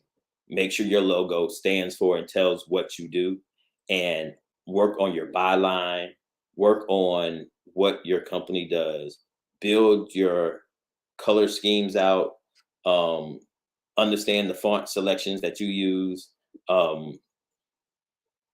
Key. Those are key to your brand as a whole. Your storytelling. You want to make sure you take the time to narrate your brand. A lot of that I do through social media now, when I have the opportunities for companies. But you want to make sure your story is compelling, and you want to discuss all of the elements. A great place to see that, Shark Tank. If you watch the story of the invention that they're presenting, that will give you an insight to what the storytelling should look like. And placing that on your social, placing that on your website is key, because people are interested. People love supporting something that's being built from the ground up, or something that makes sense, because a lot of people want to do what you're planning to do. Let's see. Then we talked marketing and promotion. I think those two are key, of course. You have to figure out your marketing channels, and where you want to put your revenue into, and please understand that, yes, there are a lot of free channels, a lot of free stuff you can do, but there's a lot that takes money. So you have to be able and willing to reinvest your revenue back into the growth of your company, and that's through your marketing, your promotion. I am, again, a huge fan of making your, I want to change the term, building your brand to where your employees desire to wear your brand. You want your employees to walk around and show your brand and have someone ask about it. That's key. So if the shirt pops hard enough and someone asks, "Hey, what's that?" That's it. You win. That's your win. The great piece now is it's easy to give someone the information. Here, scan this QR code. That'll open up this and show you exactly what we're talking about. So make sure you implement that and use that in your process.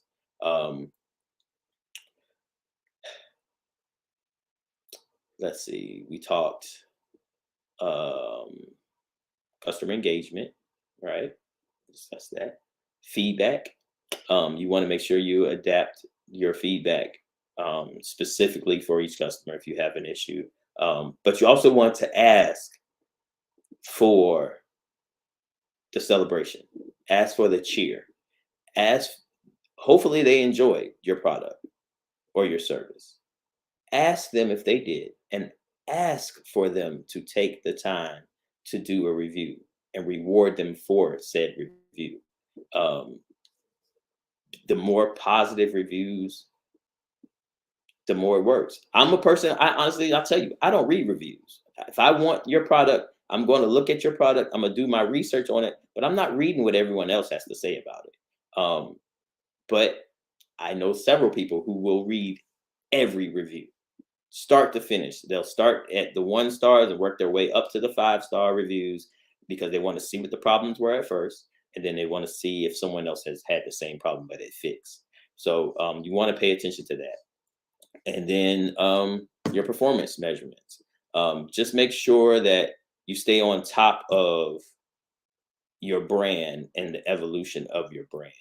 You want to make sure that you continue to grow and you don't just become stagnant and happy with where you were, because it changes. And in a heartbeat, someone can come with something similar, or someone can come with a competition piece and beat you and take your client base. You want to make sure you hold on to your market share.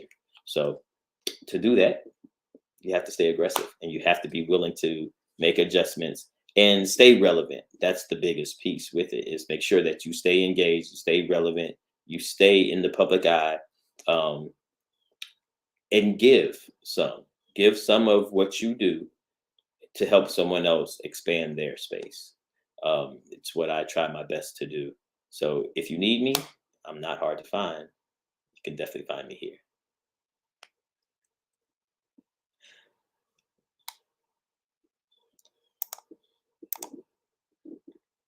So what I'd like to do is open up for ways to be contacted.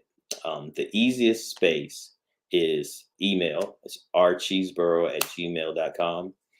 Yes, I use Gmail still. I'm a very big Gmail fan.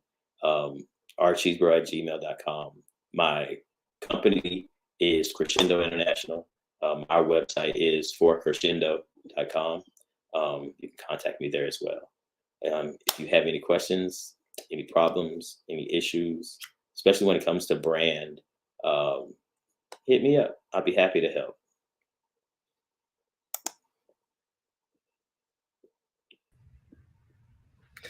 Well, thank you so much today for presenting this very relevant topic for business owners, especially those small business owners. Branding and marketing and social media is the key to letting the world know who you are and what you do on a shoestring budget, correct? Absolutely. Because you want your budget to grow, and we get it. There are people who are willing to help you on the bottom end of your budget. They just want you to look back and pull them with you when you take off. And that's what a lot of us tend to do. I definitely fall in that space. I will help anyone if I believe in your product. You just have to sell me to believe in your product. That's all. Well, again, thank you. And tell us where we can find you again. Absolutely. So my website, my company is Crescendo International. You can find us at 4, crescendo.com. You can reach me via email at rcheeseborough@gmail.com. I tend to get the questions why I use Gmail. It's because Crescendo is actually a ghost firm. We operate in the background behind different companies. You'll never know that we're managing that company's social media or that company's internal communications. It's not for you to know about Crescendo doing it. It's for us to make sure we transfer the word that the company's trying to reach out to their population. Well, genius is common, and I'll see you on the other side. All right.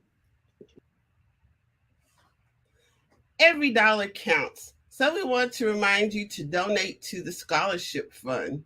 We want to thank our Black Business Expo USA sponsors for November 2023.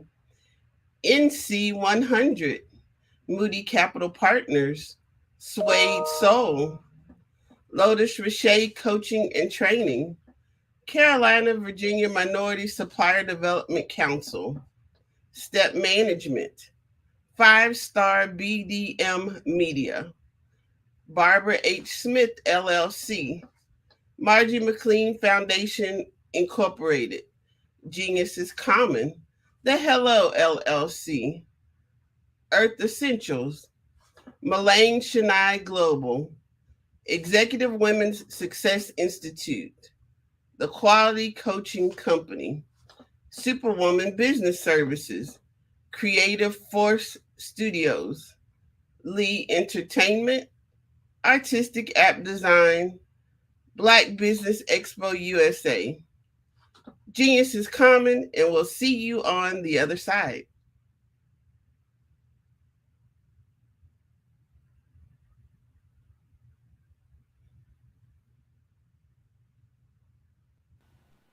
Hello, my name is Kiasi Helm and I'm 14 years old. I think my genius would probably have to be setting goals and achieving them. I say this because ever since I was young, I always wanted to be an author, and at age 11, I ended up achieving this. But not only did I end up becoming an author, I ended up becoming a public speaker, a publisher, a business owner, all these great things. The name of my business is Written by Kids Publishing Company. I decided to start this company because I thought it was important for me to help kids my age express themselves through literacy and just achieve their own goals. Because to me, achieving goals is the best thing in the world to feel. It's you just achieving things and aspirations that you set for yourself. And I know that everybody is capable of this because even if you don't end up achieving the goal, you still tried your best, and that's the most important thing. And everybody is capable of this because genius is common. Thank you. Hello, this is Israel, and I am CEO of Daydreams Interactive and author of Princess Planet. So, genius is common, and as a kid, I loved to daydream. Even as an adult, I love to daydream. And when my daughter became 6 and loved princess characters, but we just could not find the diversity that showed her, we created our own characters.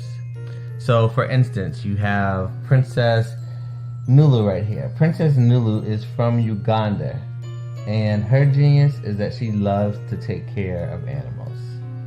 She can actually even listen and hear what they say. And then we have Princess Isabella right here. Princess Isabella, she's from Cuba, and her genius is biochemistry. One day she hopes to eliminate disease. Then we have Princess Nia right here, and Princess Nia is based off of my daughter, and she wants to be the greatest dancer alive. So that's her genius. So what's your genius? My genius is my imagination. Genius is common. Hey guys, my name is Caden. I'm the CEO of Caden Teaches, and my genius is teaching kids about financial literacy. Throughout my financial products, such as my financial flashcards, my activity book, and my newest project, my financial bus, which I bought. And on the bus, it has a mock bank where kids will learn how to deposit and withdraw money, a mock grocery store where kids will be able to learn how to have a family budget, and a mock stock exchange where kids will even be able to learn how to invest in stocks. Now, I decided to start teaching kids about financial literacy because I find that most kids graduate high school without even knowing the basics about financial literacy.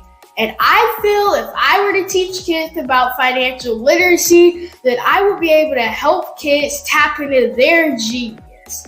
And I actually learned about financial literacy to my dad because I would go to business meetings with him, and I would always see that they were talking about financial literacy. And at that point, I didn't understand what financial literacy was. So I took it upon myself to learn about financial literacy and teach it to kids in a way that they could understand. But I want you guys to help me help kids tap into their genius by going to my website, cadenteaches.com, and you can sew into me in my financial bust by going to my GoFundMe link. And remember, if Caden can, you can too. Because genius is common.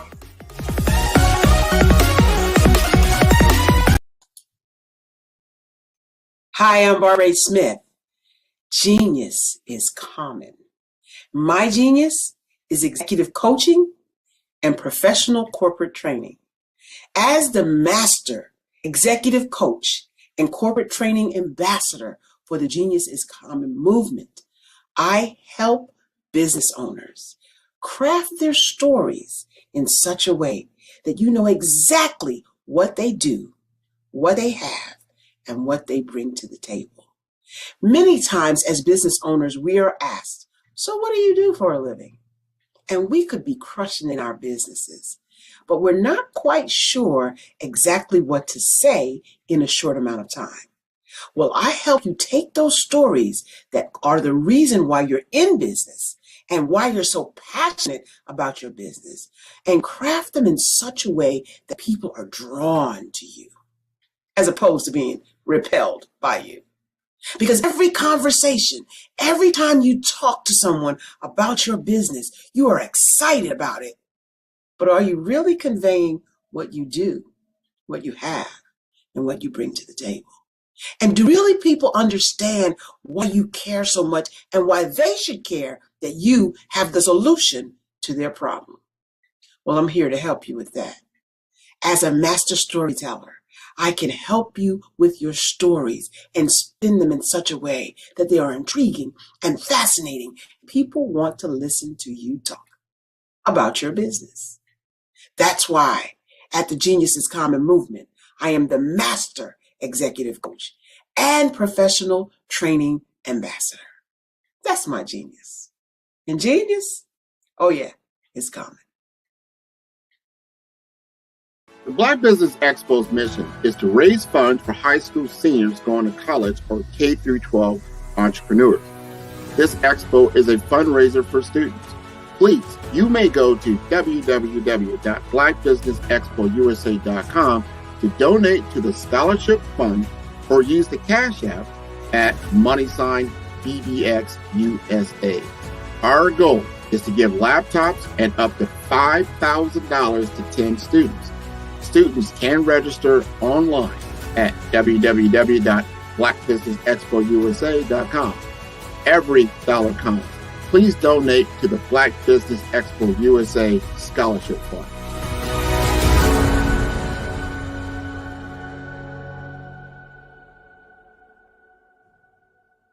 Follow the Brand TV broadcast host, Grant McGaugh, as he visits with top executives and entrepreneurs to find out their secrets of success with their personal brand. Follow the Brand TV broadcast host as he focuses on brand development to build better relationships, bring value to your business, relationships, and career. You will enjoy listening to each episode that is tailored to speak to you directly. If you're looking for this type of clarity in terms of building your brand, you have tuned into the right station.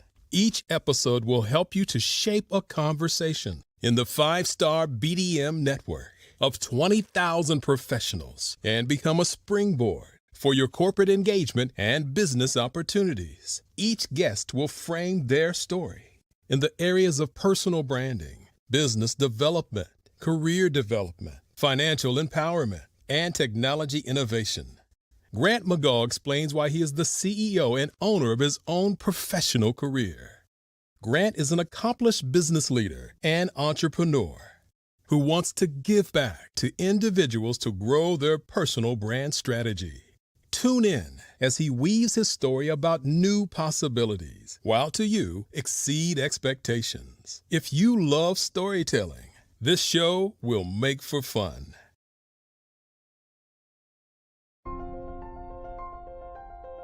What if you could build your own city? A place where every child can find nurturing people to help them achieve their full potential.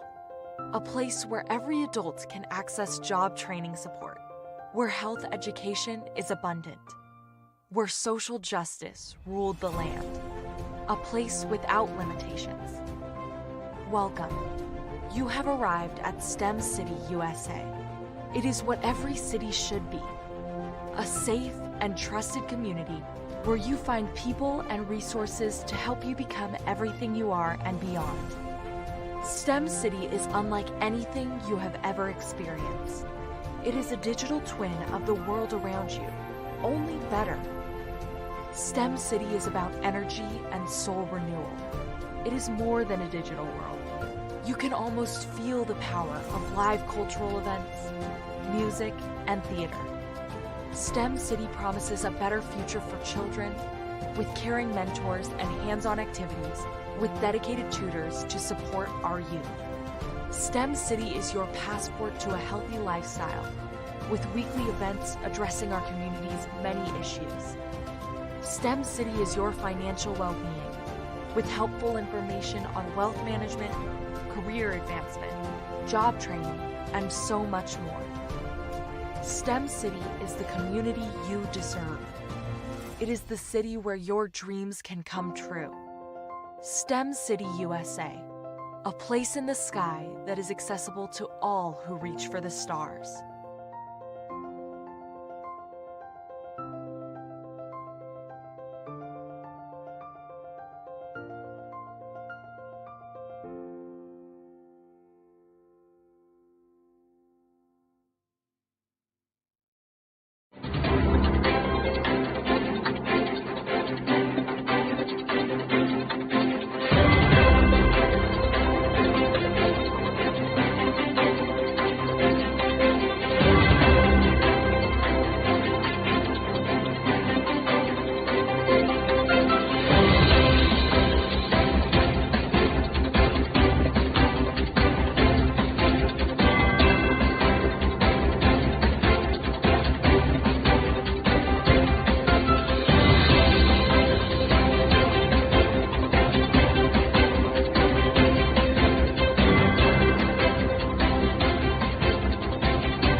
Dr. Eric Kelly III and a host of phenomenal speakers from all around the globe for this 7-day virtual event that you don't want to miss.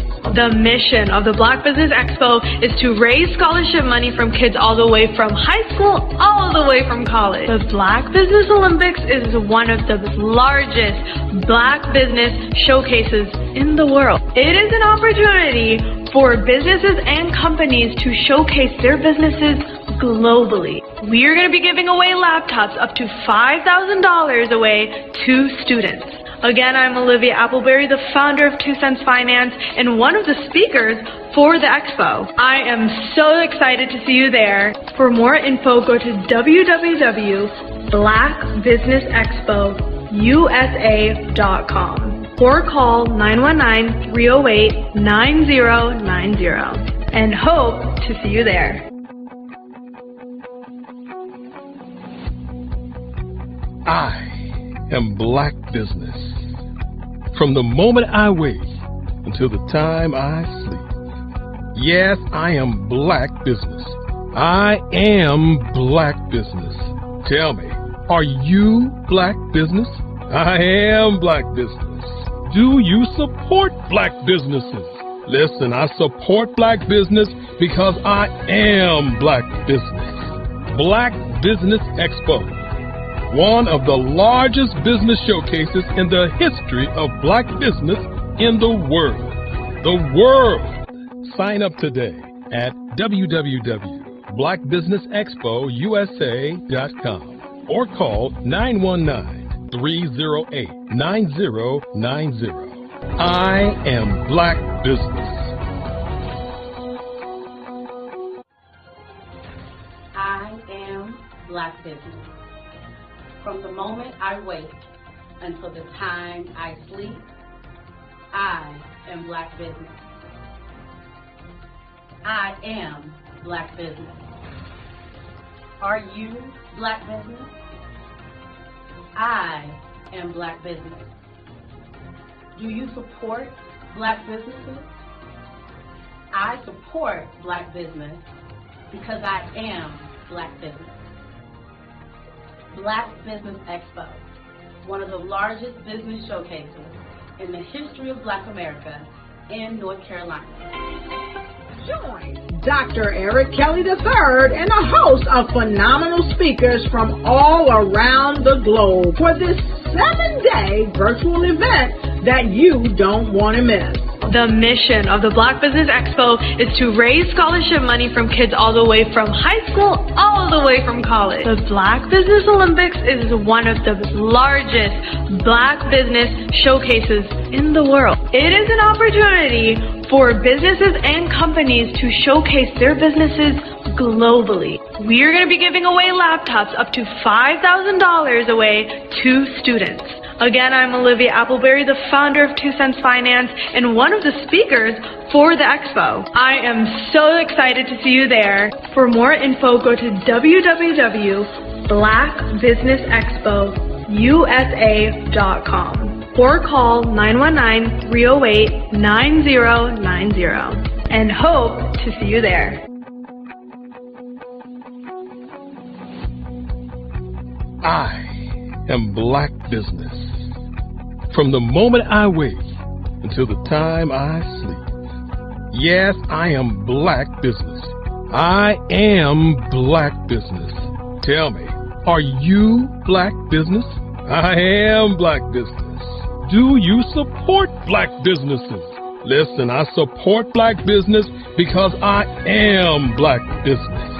Black Business Expo, one of the largest business showcases in the history of Black business in the world.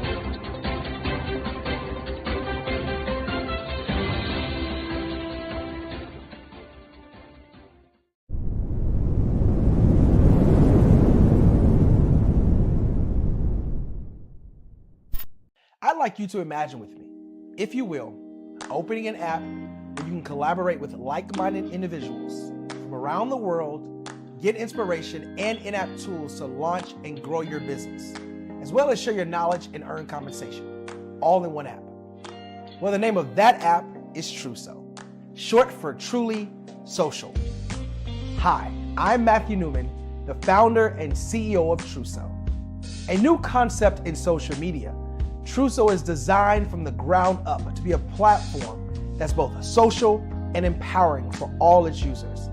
How exactly do we do that? I'm glad you asked. First, Truso brings the world together via video. Psychologists assert that video provides a significantly more effective connection than audio only. When you enter a community on Truso, you're face to face. Second, on Truso, you don't have to have 1 million followers to monetize. Our business model allows all hosts and moderators to monetize, no matter the size of your following, by 1, producing fee-based content, and 2, inviting others to join the platform as subscribers. Even more, Truso has an in-app resource library with over 100 free resources, forms, and documents to help you build your brand and grow your business. Third, Truso is inclusive. The deaf and hard of hearing communities make up 360 million people worldwide. Unlike audio-only apps, Truso embraces its community, providing a networking platform that allows them to participate via video and closed captioning. We even have a deaf and hard of hearing foundation in the works as well. Fourth, Truso is both social and safe. We refer to Truso as a virtual extension of the beauty shop, barbershop, and brainchild of the community. A place where there's laughter, along with wisdom, growth-oriented conversation, and genuine connections in a safe space. Truso even has proprietary security to ensure we maintain a safe environment for everyone. Where are we at now? Truso is live, y'all. We've launched in beta and we're acquiring users daily. We have an incredible development and marketing team, plus amazing celebrity influencers at the table helping us spread the word around the globe, beginning within the African diaspora and beyond by creating a safe space for growth, connection, and collaboration. We're truly excited about Truso. We've created something special for which there is a global market. And we invite you to embark on this journey with us as a shareholder. The future for Truso is truly bright. Join us and let's go there together.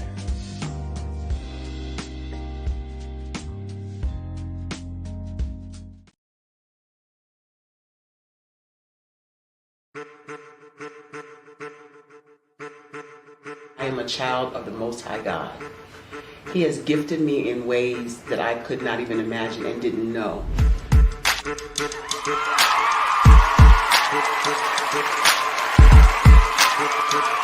There was a time when I didn't know who I was.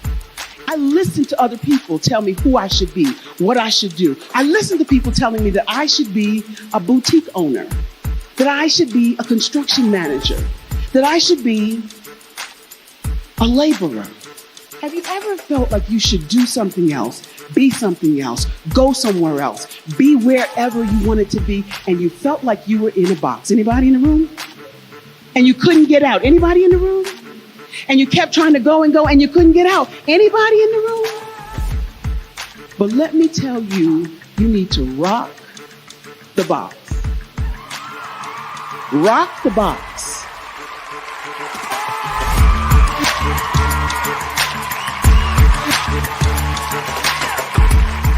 I am engaging, inspiring, and empowering.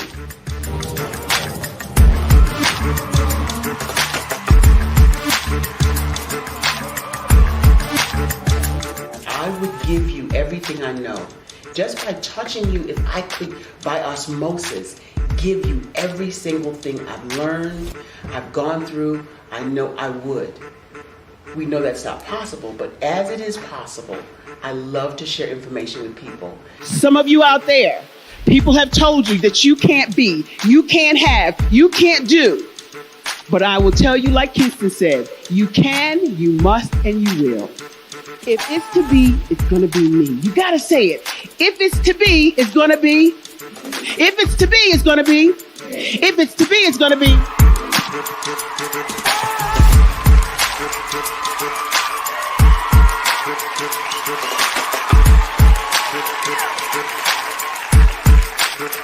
Barbara is because she believed what her mama said about her and not what other people told her. Every day you wake up, when you're in a situation, it's your choice whether it's an advantage or the disadvantage. She gained her confidence and her life, and now she is a testimony. If I can help you elevate yourself, then I feel like I'm elevating my own self as well. What you know and I know together can change the world.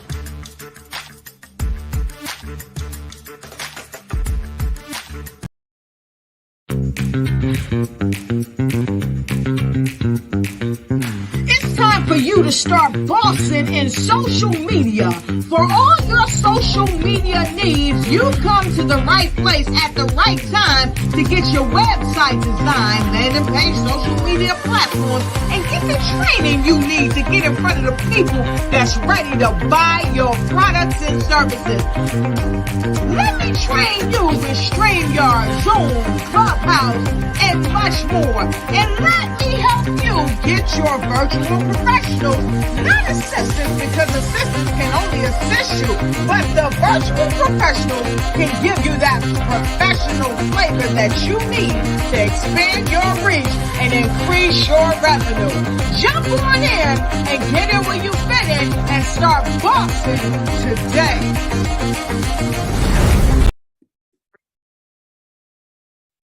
Hello, I'm Dr. Madeline Ann Lewis, President and CEO of the Executive Women's Success Institute.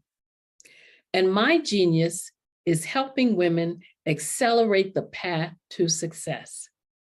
You know, I was blessed to have strong women in my life who encouraged, motivated, and pushed me to do my best and to never even think about giving up on my dreams. So I say to women, we must show up to rise up. We have talents and potential, but who will see them if we don't speak up and get noticed? I know that women are a tremendous resource on this planet, and there is nothing more fulfilling than helping a woman tap into her full potential.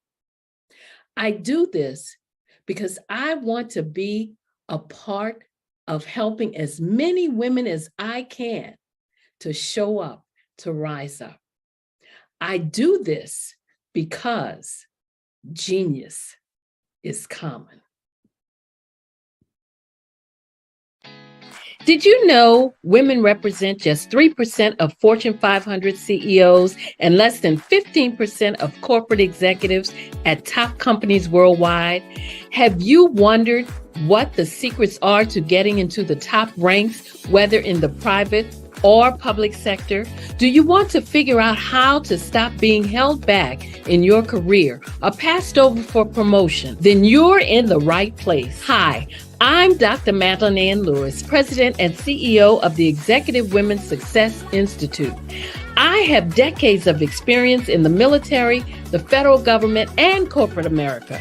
And my mission is to help women succeed and tap into their full potential.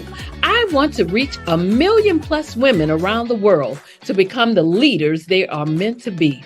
So if you want to move into a management or executive level position, or maybe you are a female veteran transitioning out of the military into business entrepreneurship, then reach out to the Executive Women's Success Institute at 301-693-3284. Let us get you on the fast track to success.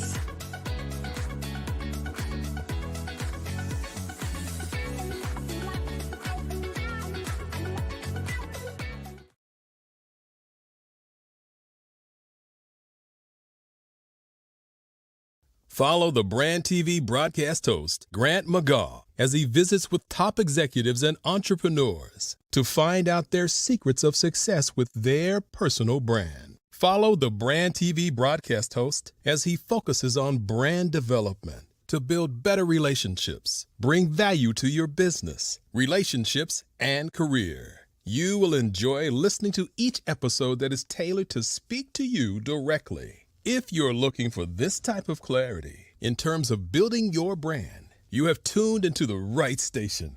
Each episode will help you to shape a conversation in the 5-star BDM network of 20,000 professionals and become a springboard for your corporate engagement and business opportunities. Each guest will frame their story in the areas of personal branding, business development, career development, financial empowerment, and technology innovation.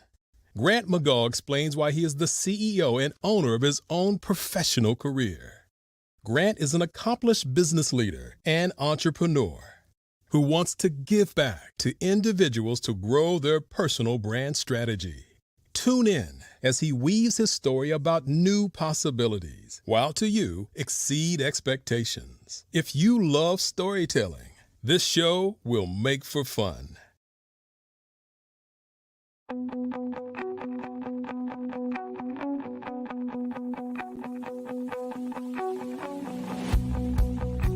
I am Black Business. From the moment I wake until the time I sleep. Yes, I am Black Business. I am Black Business. Tell me, are you Black Business? I am Black Business. Do you support Black businesses? Listen, I support Black business because I am Black Business. Black Business Expo, one of the largest business showcases in the history of Black business in the world. The world! Sign up today at www.blackbusinessexpousa.com or call 919-308-9090. I am Black Business.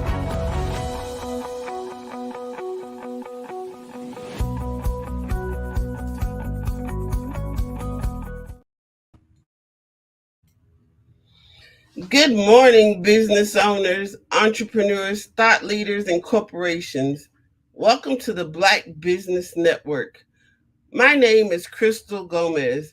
I am your business moderator for this morning on the Black Business Network. The Black Business Network is a 24-hour business network showcasing Black businesses, business owners, entrepreneurs, and thought leaders worldwide. We have speakers from North Carolina, London, Singapore, Africa, Japan, and cities all over the United States. The Black Business Network is a global community sharing its business knowledge to empower, inspire, and educate businesses about business. Our next speaker is Tandra Price. Dr. Tandra Price is a seasoned professional with over 20 years of experience, based in Oklahoma City, Oklahoma. Her passion lies in the transformative power of networking, where meaningful connections can lead to incredible opportunities. Tandra recognized the need for guidance in navigating networking events after attending numerous gatherings that fell short of expectations. She saw people struggling with conversational skills and sought to change that. Through her strategic approach to network development, Tandra empowers entrepreneurs to win. Drawing from her extensive experience, Tandra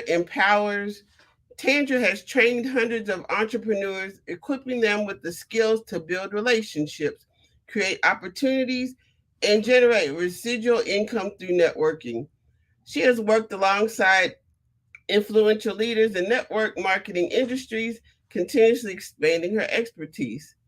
Tandra's commitment to fostering global success led her to create a platform that inspires, empowers, encourages, and educates entrepreneurs to achieve their goals. Tandra's impact extends beyond her network growth work. She co-hosts networking group discussions and frequently serves as a guest speaker on podcasts and at other speaking engagements, sharing her insights and expertise. Tandra Price is dedicated to empowering entrepreneurs and creating a world where everyone can achieve their full potential. I present to you Dr. Tandra Price.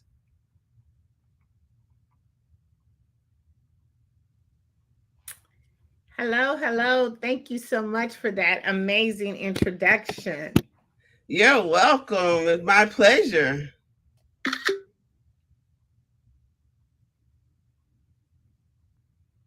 Okay, so let's just jump in real quickly. Again, I just want to introduce myself. I am Dr. Tandra Price. I am a renowned international speaker, accomplished two-time best-selling author. I am an expert networker, strategist, and I am the proud owner and editor-in-chief and publisher of a global recognized publication called Tap In Magazine. Our edition caters to women speakers, authors, coaches, and men. We help it make it so easy and seamless for you to spread your messages and to reach a broader audience and to generate more valuable leads. Today, I'm going to be talking to you about the power of mastering the art of communication. And we're going to talk about that in 4 different ways. We're going to talk about, the best way to start a conversation, when is the best time to network, and what's your plan when it comes to networking and communication? And how do we incorporate one of the most powerful, free online communities, which is LinkedIn, to help us master the art of communication? And our 5th way, we're going to talk about how do we really master communication with our visibility, and how Tapped In Magazine can help you increase your visibility and broaden your audience.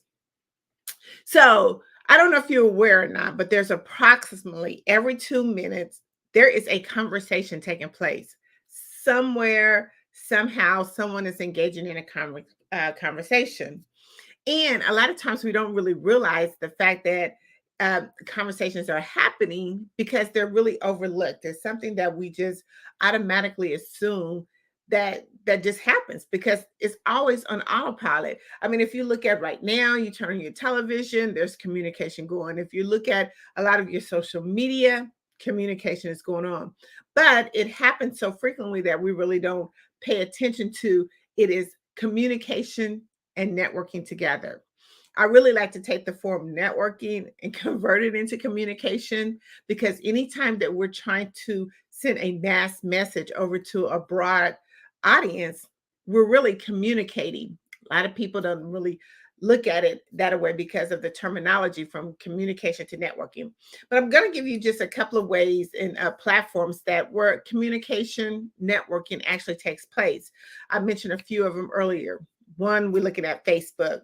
We always do communication via phone, video chatting, messaging app, even team chats. A lot of corporations use team chat to kind of get, again, a mass message out to their employees or their organization. We look at Instagram. Twitter is another one. Skype, which is not often used as much, but it still exists as one of those platforms for communication.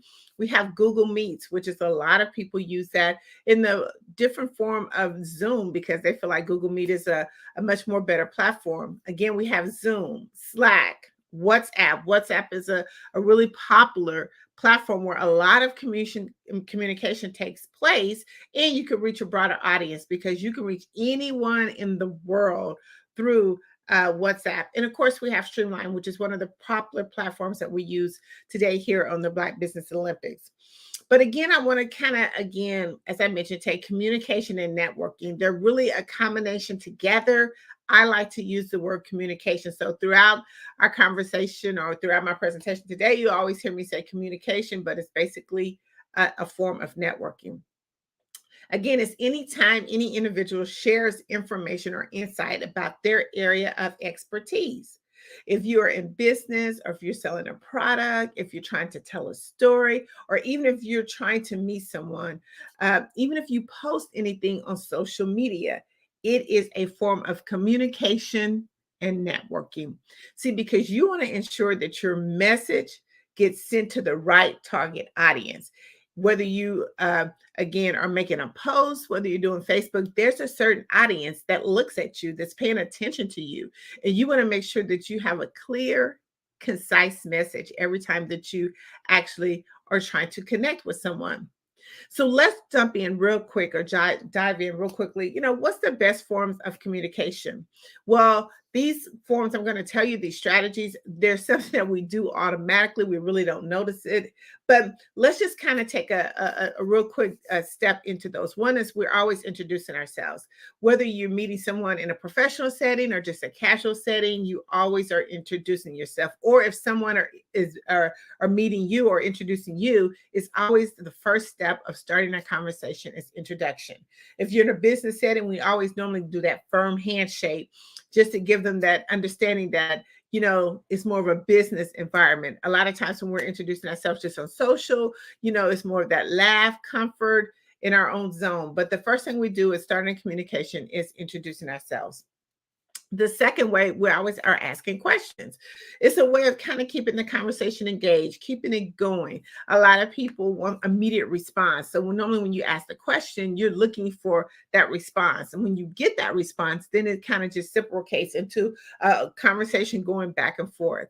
Another way, which is the third way, is always asking advice or opinion. People love to ask for help. They like for you to ask for their help or their advice or their opinion on, you know, different specific matters.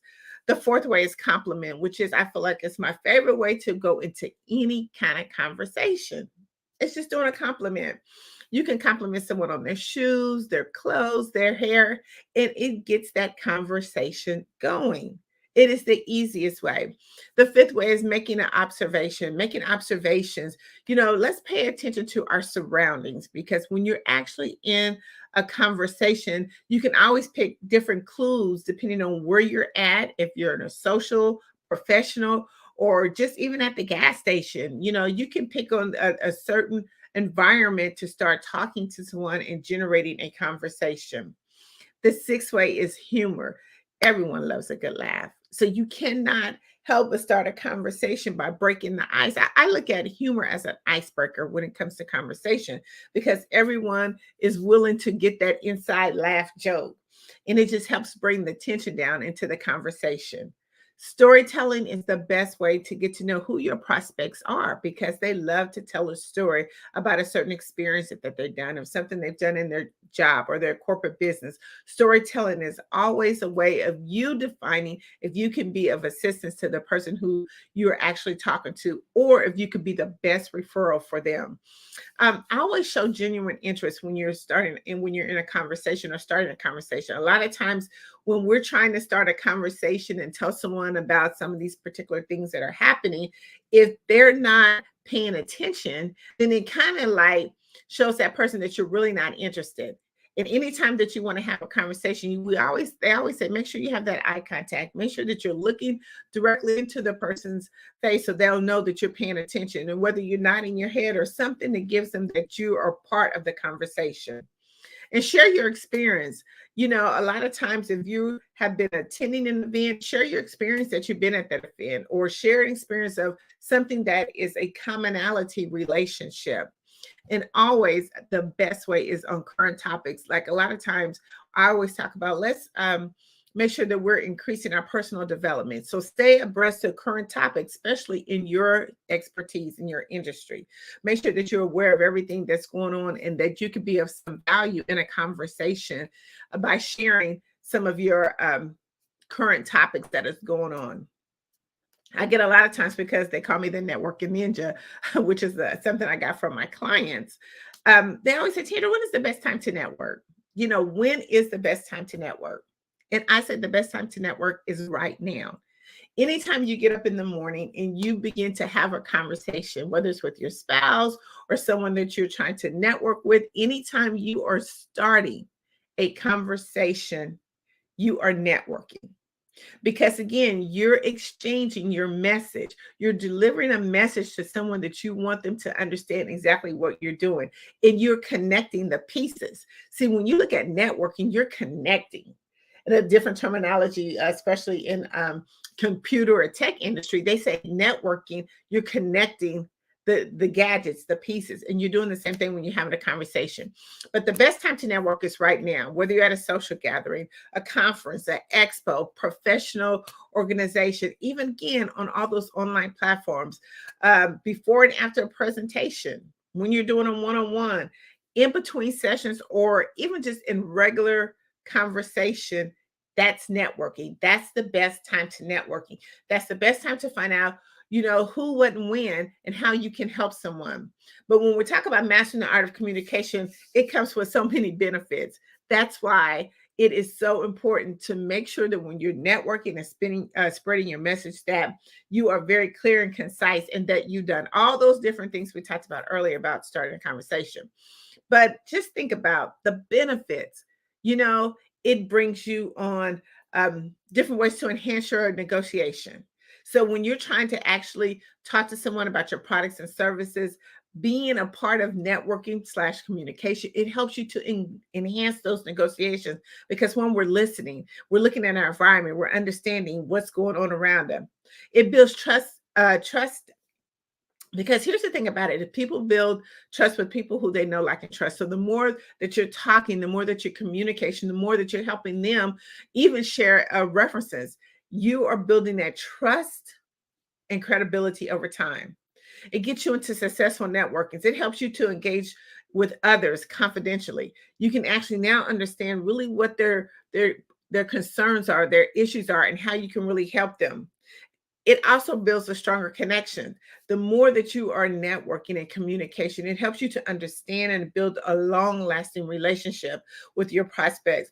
But it also builds loyalty and support. I mean, you can receive more support from others when you are communicating and networking, because they understand actually your industry. They understand exactly where you're going. They understand your vision and mission. See, it helps you also as a benefit increase your visibility. The more that you are networking and communication, that means the more you're out at different social events. It's helping them understand who you are. It's helping with your branding. It helps you to collaborate too, because just think when you go to all those different events, you're collaborating, you're connecting with other people within those events. And then once you start collaborating, then you start building bigger on your platform. It helps you to give what I call the resource bank, be able to pull out your resource bank of different referrals and resources that you could do. Another thing that communication and networking does, the benefit of it is it's giving you access to resources. We talk about a lot of times about building professional development, but in order to sometimes to be able to get into these rooms that a lot of times we don't get opportunities to, it gives you that access to resource, because when you're talking and networking with other people, they're letting you know of different things that's going on or what's been working for them, or different networking events, or even different promotional events that you can use into your business. It helps you to be able to access that resources that you probably wouldn't be able to have access to. Again, brand awareness. We always want to make sure that our brand is out front and forward. I always call it, it's the store display of your it's the window display of your store. Branding is so important because when they look at through the window of your store, your brand has to be present right then and there. It helps you to promote your business and to a bigger audience. Another benefit of networking / communication, it gives you access to some of the decision makers, which we're going to talk about a little later about the major big platform that is so underused. It helps you identify trends too, like what's going on in the marketplace. When you're not networking and communication, you really don't know. We have to step out of that comfort zone. You've heard that saying, right? Get out of your comfort zone. And that's really the benefit of networking and communication. And it helps you get so much business growth as well. I always tell people when we go to networking events, whether it's conferences, virtually or in person, what's the plan? See, we have to have a plan when it comes to networking. What are we doing? What's our objective when we go? I'm going to go over these real quickly for you. One, you got to set a goal. Anytime you go in networking or you're trying to give that mass message out, what is the main goal? What do you want to achieve by getting your message out?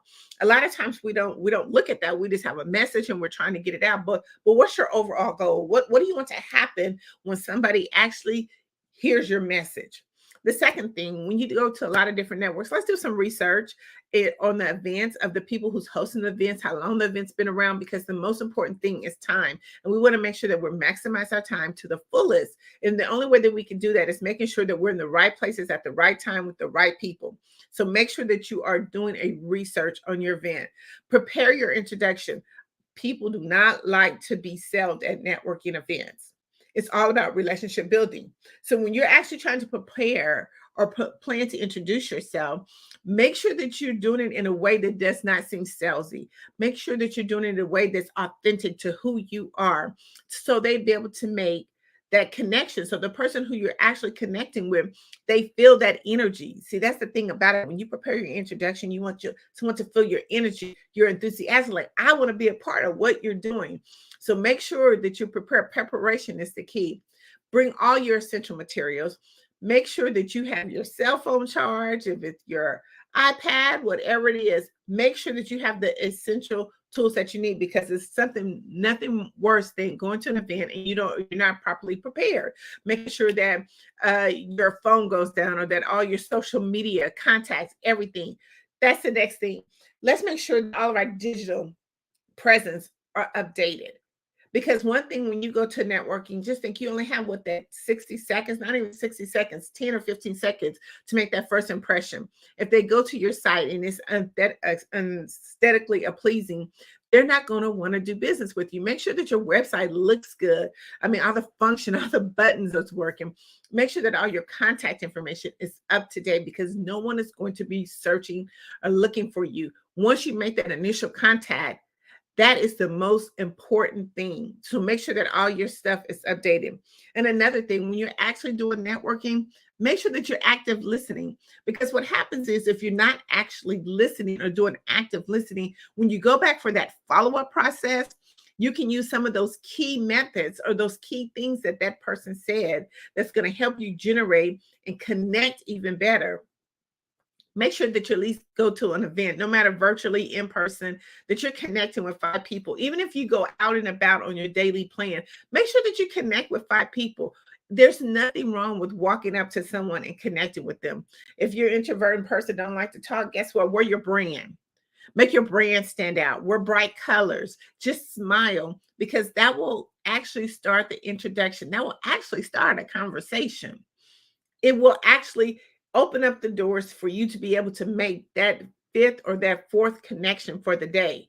Another thing, when you're talking about, connecting with at least 5 people, join Facebook groups. A lot of times these conferences, they have Facebook groups because they're trying to build a community. The best way when they're trying to build a community, that they want you to feel good and welcome when they come into their event. And how they do that is through Facebook, because the people that join their Facebook group, it gives you an opportunity to go through the Facebook group and connect with 5 or 10 people. They do that a week to 2 weeks before their event, because they want you to already be able to connect with someone. Remember, when you're out here doing these events, the whole goal is for them to build communities, to build those resources, to give you access to things, to start communicating and talking, breaking the ice, so it doesn't feel awkward when you actually go to the event or if you see them virtually online. Always have a follow-up plan. Do not go to an event without having a follow-up plan, because you've wasted your time. You wasted the valuable time that you could be using to do something else to help be more productive within your business. I talk about 10 income producing activities that we should be doing before 10. And if you're going to a networking event and you've went that whole event, didn't get 5 contacts, didn't even, stop to even make a proper introduction, then you've wasted valuable time that you could have been using. And right now, time is of the essence. We want to make sure that we're maximizing our time. And one of the things that a lot of times people say when they go to networking events, oh, it didn't work for me. Okay, did you have a plan?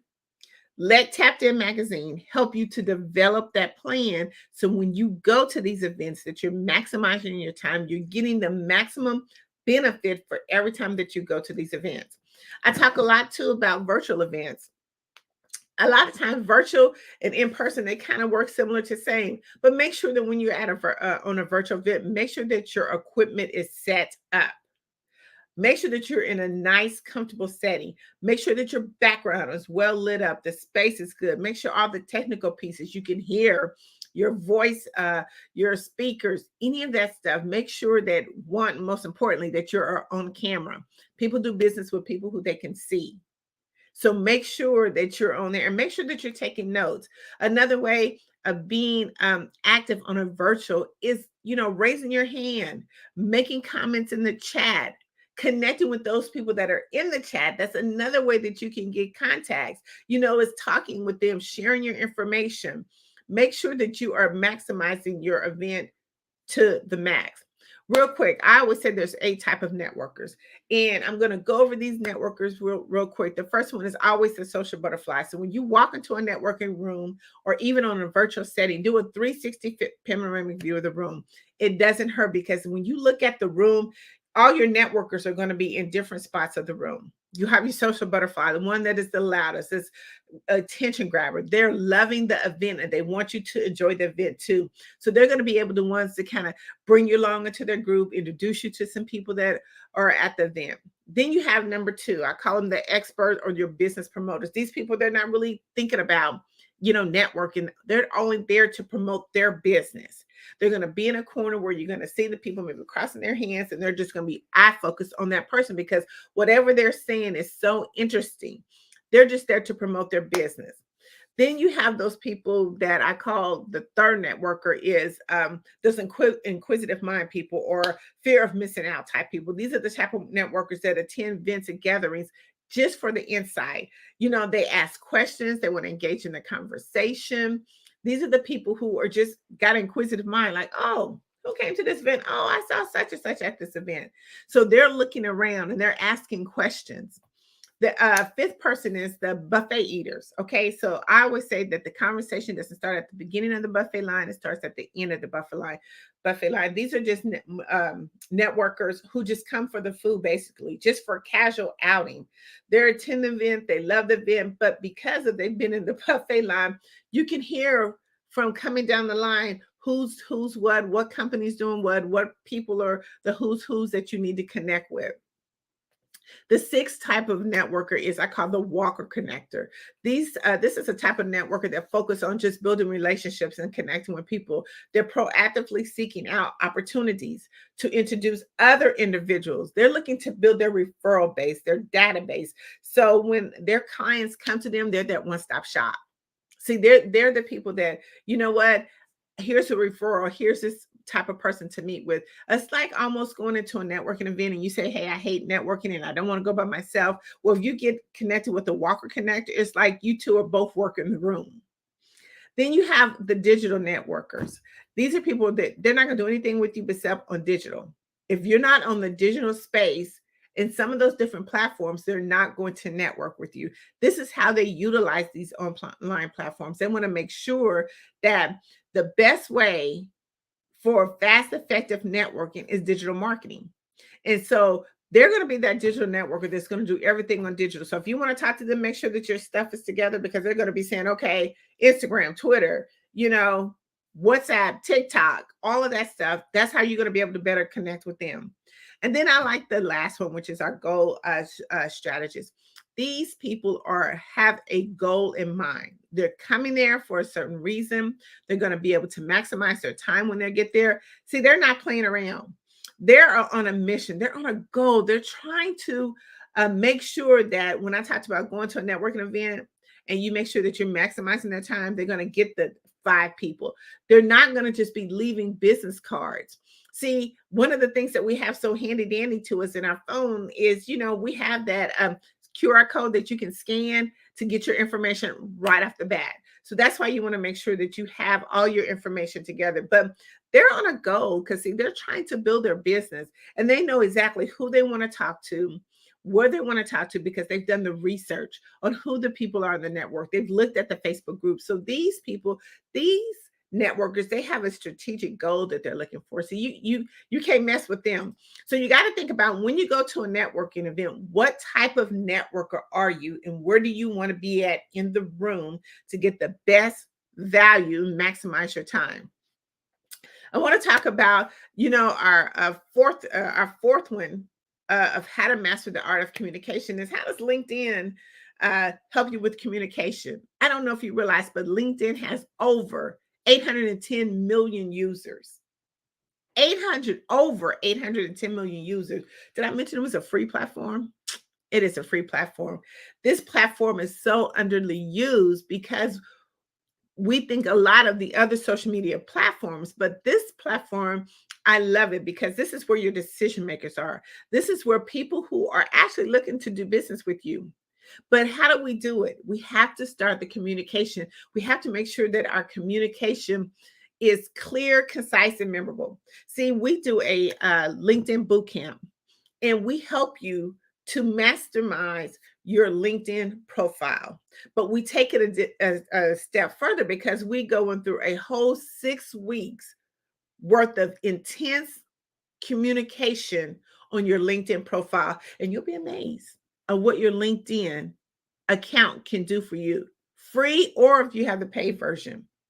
But the very first thing is I talked earlier about is that your business is your storefront. It's like your window display. So when they open up the door of your business, you want to make sure that you have everything intact. And that's how LinkedIn can help you. So let's dive into some real quick ways of how do I really mastermize this. And again, we'll be talking about this in our 6-week LinkedIn bootcamp, but we also do a weekly, how do I leverage and maximize my LinkedIn profile? And I'll give you both of those links if you're interested in wanting to use this over 810 million user platform. But the very first thing you need to have, just make sure that you have a professional picture. A lot of times we look at our profile pictures and they need to be very clear and crisp. Make sure your profile picture is inviting. See, a lot of times we get into those studios and we make those very, poses and we make them look sharp, but are they appealing? Are they friendly? Do they make it seem like, hey, you can come talk to me? Like, I'm open. The next thing you want to do is make sure that you have a headline. It is so important that your headline is your branding.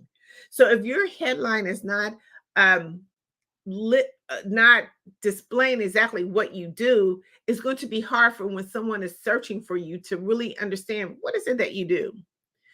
You know, we're not using stock image. Use what is actually connected to your business.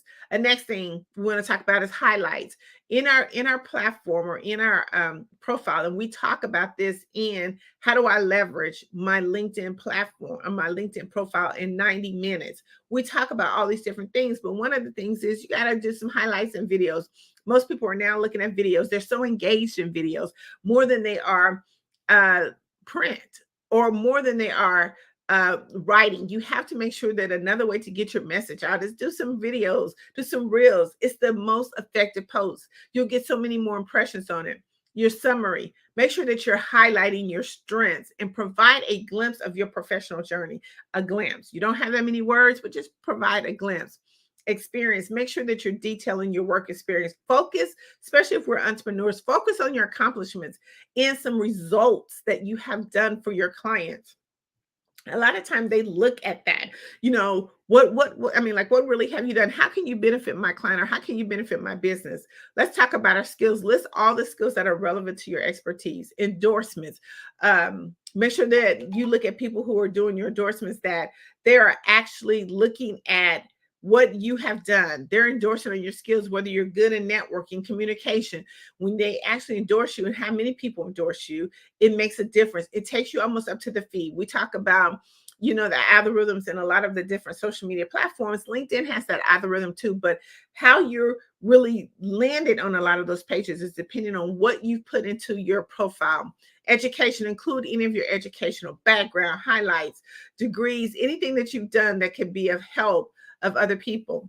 Make sure certifications. A lot of times we miss out on that part of the of our profile, is that we don't really list any certifications that we have, you know, big or small there, and you got a certification or a license for, make sure that you showcase it.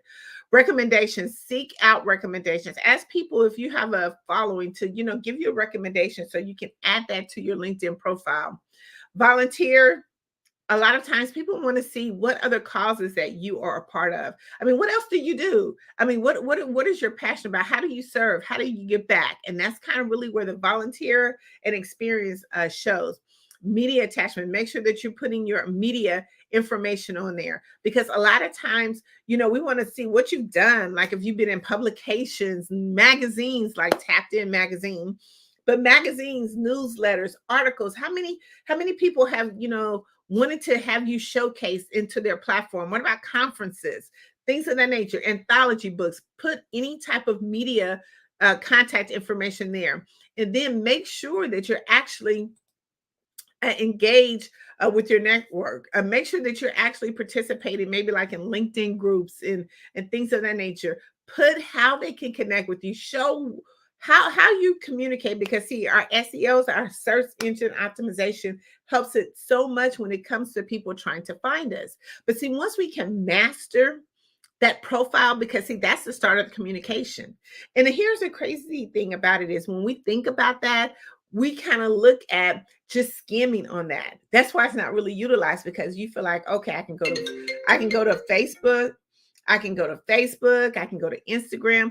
Okay, you have to look at and take some of these same things over to those different platforms, because if your client or your ideal client hangs out in those areas, then you want to make sure that, hey, this is about me. This is how you can connect with me. This is why you want to, you know, join my programs, join my classes, my workshops. They have to have a reason. And the better you make it, the more people that you're going to get. The LinkedIn process is because, see, you have their email. You have so much access to them. You have their email. You have their direct connect. Anytime that you want to be able to connect with somebody, you have all the information right there at your hands. So you don't have to go and search for it. So we want to make sure that we utilize that. Join us on our it's 90-minute mastering how do you level your LinkedIn profile. We'll walk you through the steps. We'll show you exactly how that. And then you can jump on over to our bootcamp, which we go into such great detail. We have had so many clients who didn't realize their the power of their LinkedIn profile. We took them from having 500 followers to now they have over 3,500 followers and growing because we've showed them different techniques of how to do it. We host this workshop on Wednesdays. So if you want to be able to take advantage of a free platform, join us on our LinkedIn boot camp and our mastering your LinkedIn profile. I want to just talk about a little bit about Tapped In Magazine and how that intertwines with what you do. So what happens is the most important thing with any business is to maximize your visibility. We want to make sure that you're seen, heard, and noticed. But how do you do that? You have to have a platform that can seamlessly put you in different places that you're not in. Statistically, any entrepreneur should be in a publication at least 12 to 13 times a year.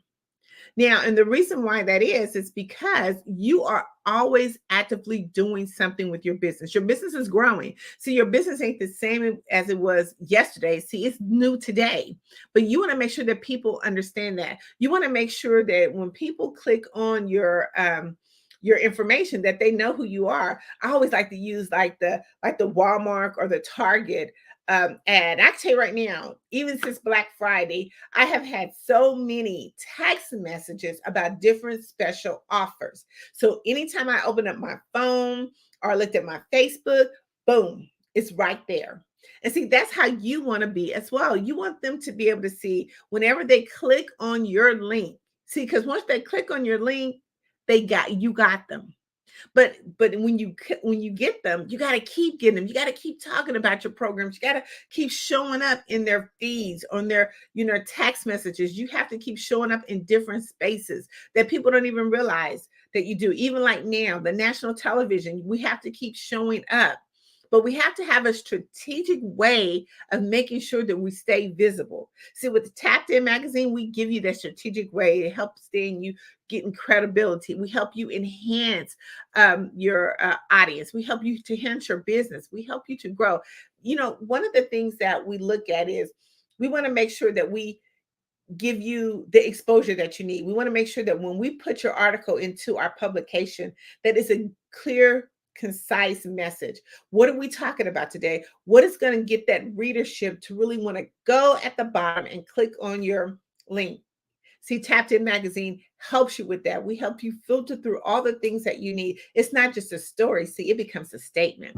See, when you actually go into a client and you hand them a publication with your picture on the front, it's no longer a magazine. See, it becomes a statement. It becomes that conversation piece. It becomes you're mastering the art of communication because see, not only are you getting that message to them, but see, that message is going broad. See, they'll look at it and they'll be like, wow. Okay. See, they've taken the time to strategically increase their visibility. See, another thing that with all the mastering of art of communication, you got to get your voice amplified. How do you amplify your voice? Like, how do you scream out loud without really screaming out loud? How do you do that? See, Tapped In Magazine helps you do that. One of the things that everybody wants to do is have that global audience. How do you get into a global audience?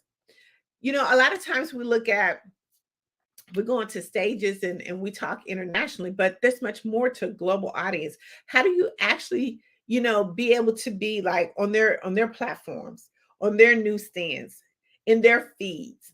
See, we make sure that by our global reach, especially being in the UK, it gives us access to those people who we're trying to connect with. We talked about when is the best time to network. Right now. So when we look at Tapped In Magazine, we look at taking you every space that we go, like we're going to the Super Bowl. So when Tapped In Magazine goes to the Super Bowl and we make everything aesthetically pleasing for our clients, people click on the message and they're like, oh my God, you have X, Y, and Z. But see, here's the unique thing about how we help you to amplify your voice is that when you come into our publication, everybody gets on the front cover. Let me say that again. Tapped In Magazine, everybody gets on the front cover. We normally take up to 15 people per publication, but every person gets on the cover of that. Let me tell you why that's so important. See, we wanted to be unique. We wanted to change the networking space. We wanted to make sure that everybody's voice get heard multiple times. And how do you do that? By being on the front cover. Because see, the more times that you're on the front cover of Tapped In magazine, the more people from the other networks are going to be looking at you.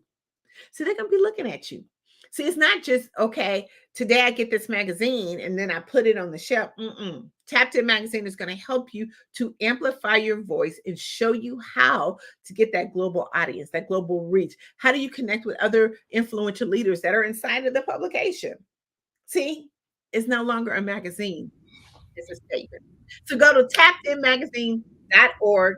We're working on our holiday issue. We would love to have you there, but make sure that you always are mastering the art of communication. Well, thank you so much. I want to be seen. Well, come on. I'm coming. So again, where can we find you? You can find me at Tapped In, that's TAPIN magazine.org. It's all one word. Go there, click. We have our Black Friday special still going. So yeah, join our publication. Well, thanks again. Yes, thank you. Genius is coming, and I'll see you on the other side. Genius is coming, and I'll see you on the other side.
Dr. Eric Kelly III and a host of phenomenal speakers from all around the globe for this 7-day virtual event that you don't want to miss. The mission of the Black Business Expo is to raise scholarship money from kids all the way from high school, all the way from college. The Black Business Olympics is one of the largest Black business showcases in the world. It is an opportunity for businesses and companies to showcase their businesses globally. We are going to be giving away laptops up to $5,000 away to students. Again, I'm Olivia Appleberry, the founder of 2 Cents Finance and one of the speakers for the expo. I am so excited to see you there. For more info, go to www.blackbusinessexpousa.com or call 919-308-9090 and hope to see you there.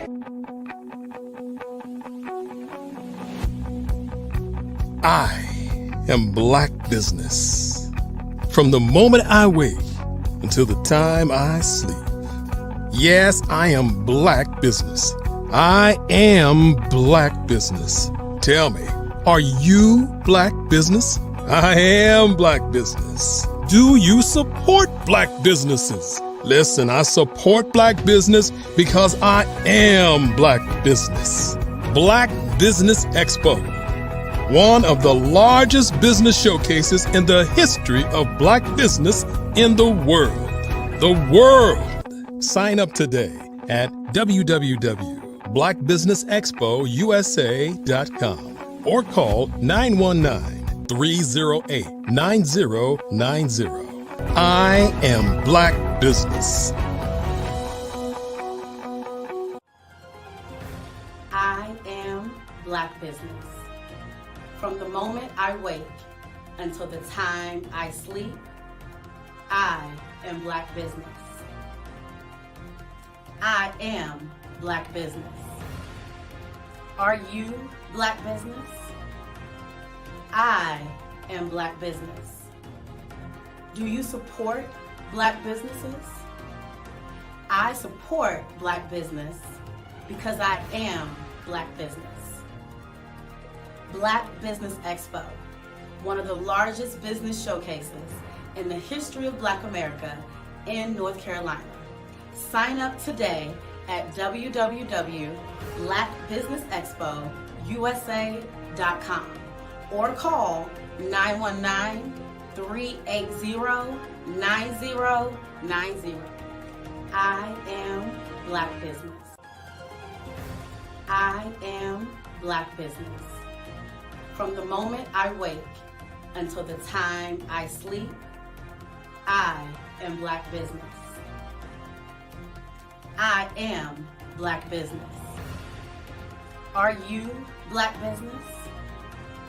I am Black Business. Do you support Black businesses? I support Black business because I am Black Business. Black Business Expo, one of the largest business showcases in the history of Black America in North Carolina.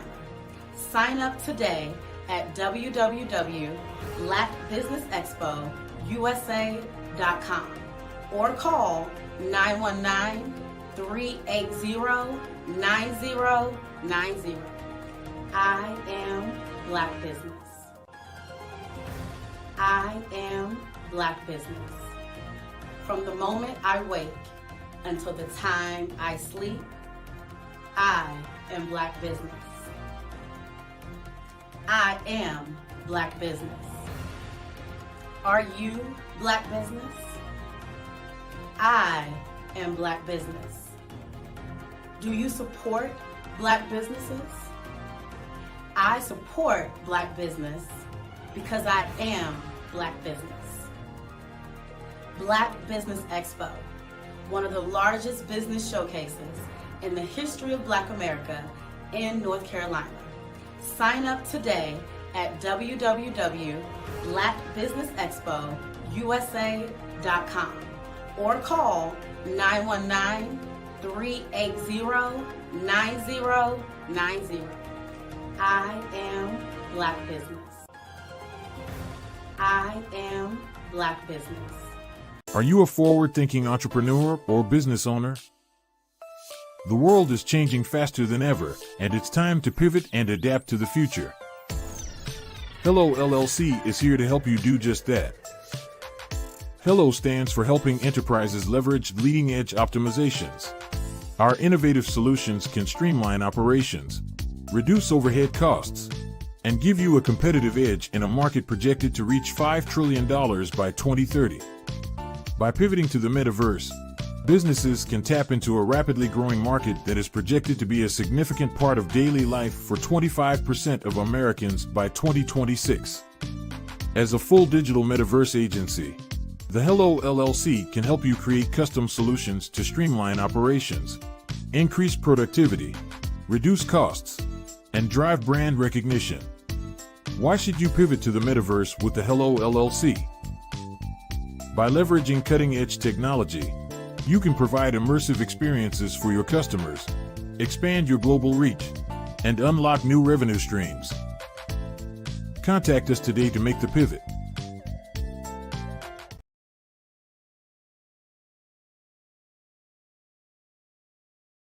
I am from Washington, D.C., but I was raised in Durham, North Carolina.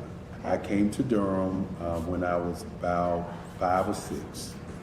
And then I travel back and forth to D.C. because it's where my people are from. One of the unique things about my family is my mother, she's also an artist. She does quilting. And she does a lot of artistic things. And then my son, he draws with both hands, his right hand and his left hand like I do. So that's kind of a family trait.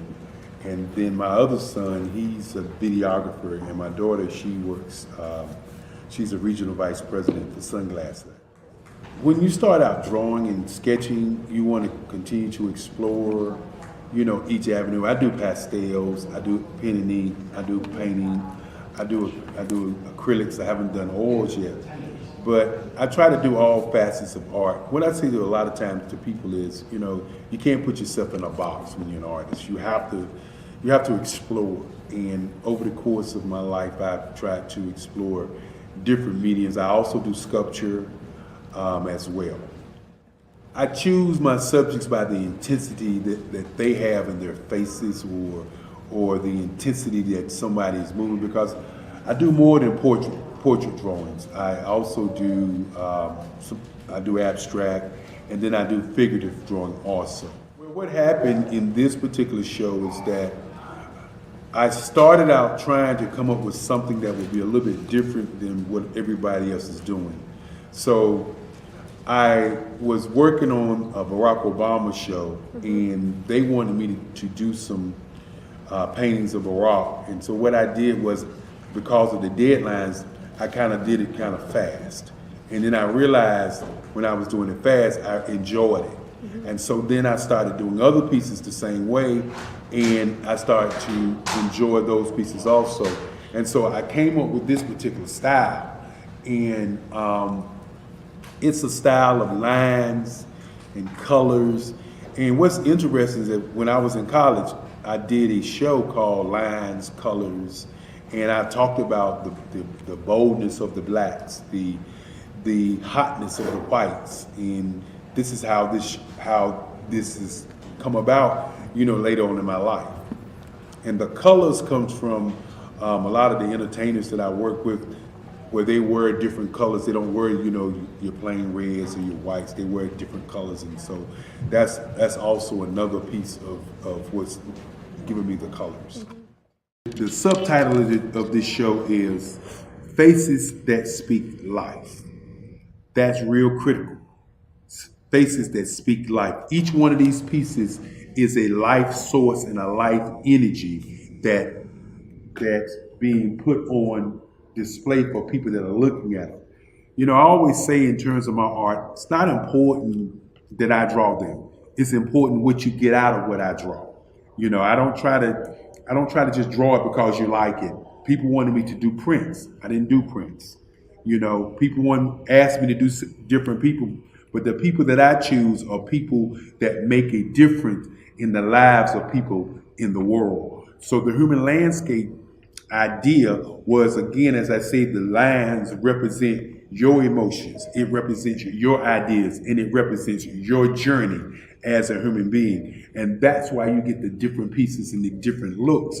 And as you notice, I try not to do one look that looks alike another look.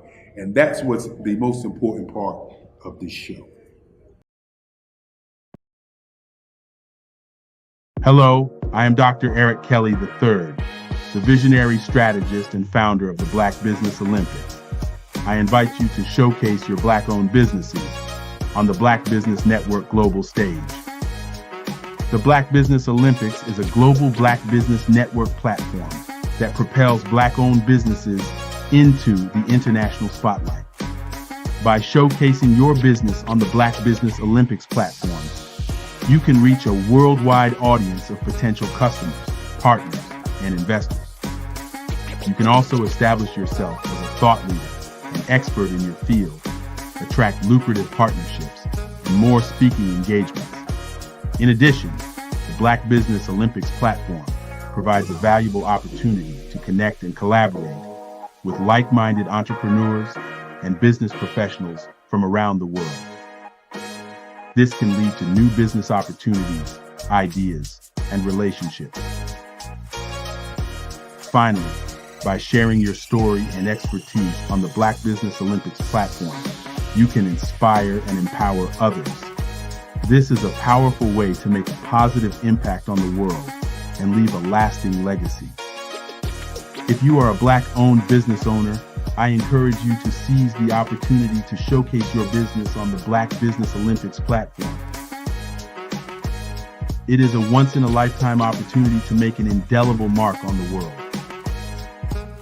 Be one of the 1,000 visionary entrepreneurs who are changing students' lives, shaping industries, and leaving an unforgettable legacy for their families. Unleash your voice on our global stage and watch your business thrive. Black Business Olympics is one of the largest Black business showcases in the history of Black business in the world. Yes, the entire world. Just give me a call today at 919-308-9090.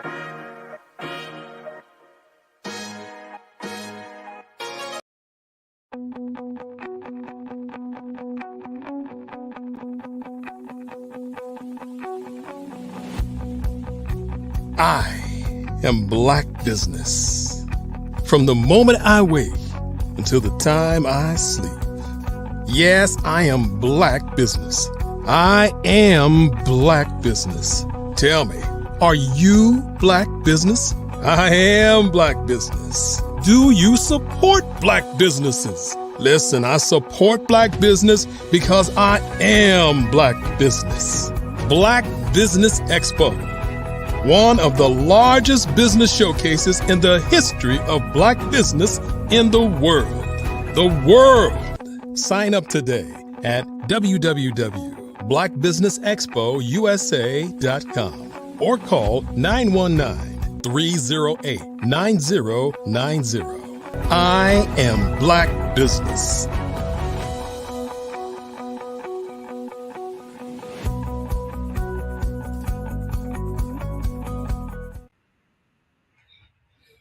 Good morning, business owners, entrepreneurs, thought leaders, and corporations. Welcome to the Black Business Network.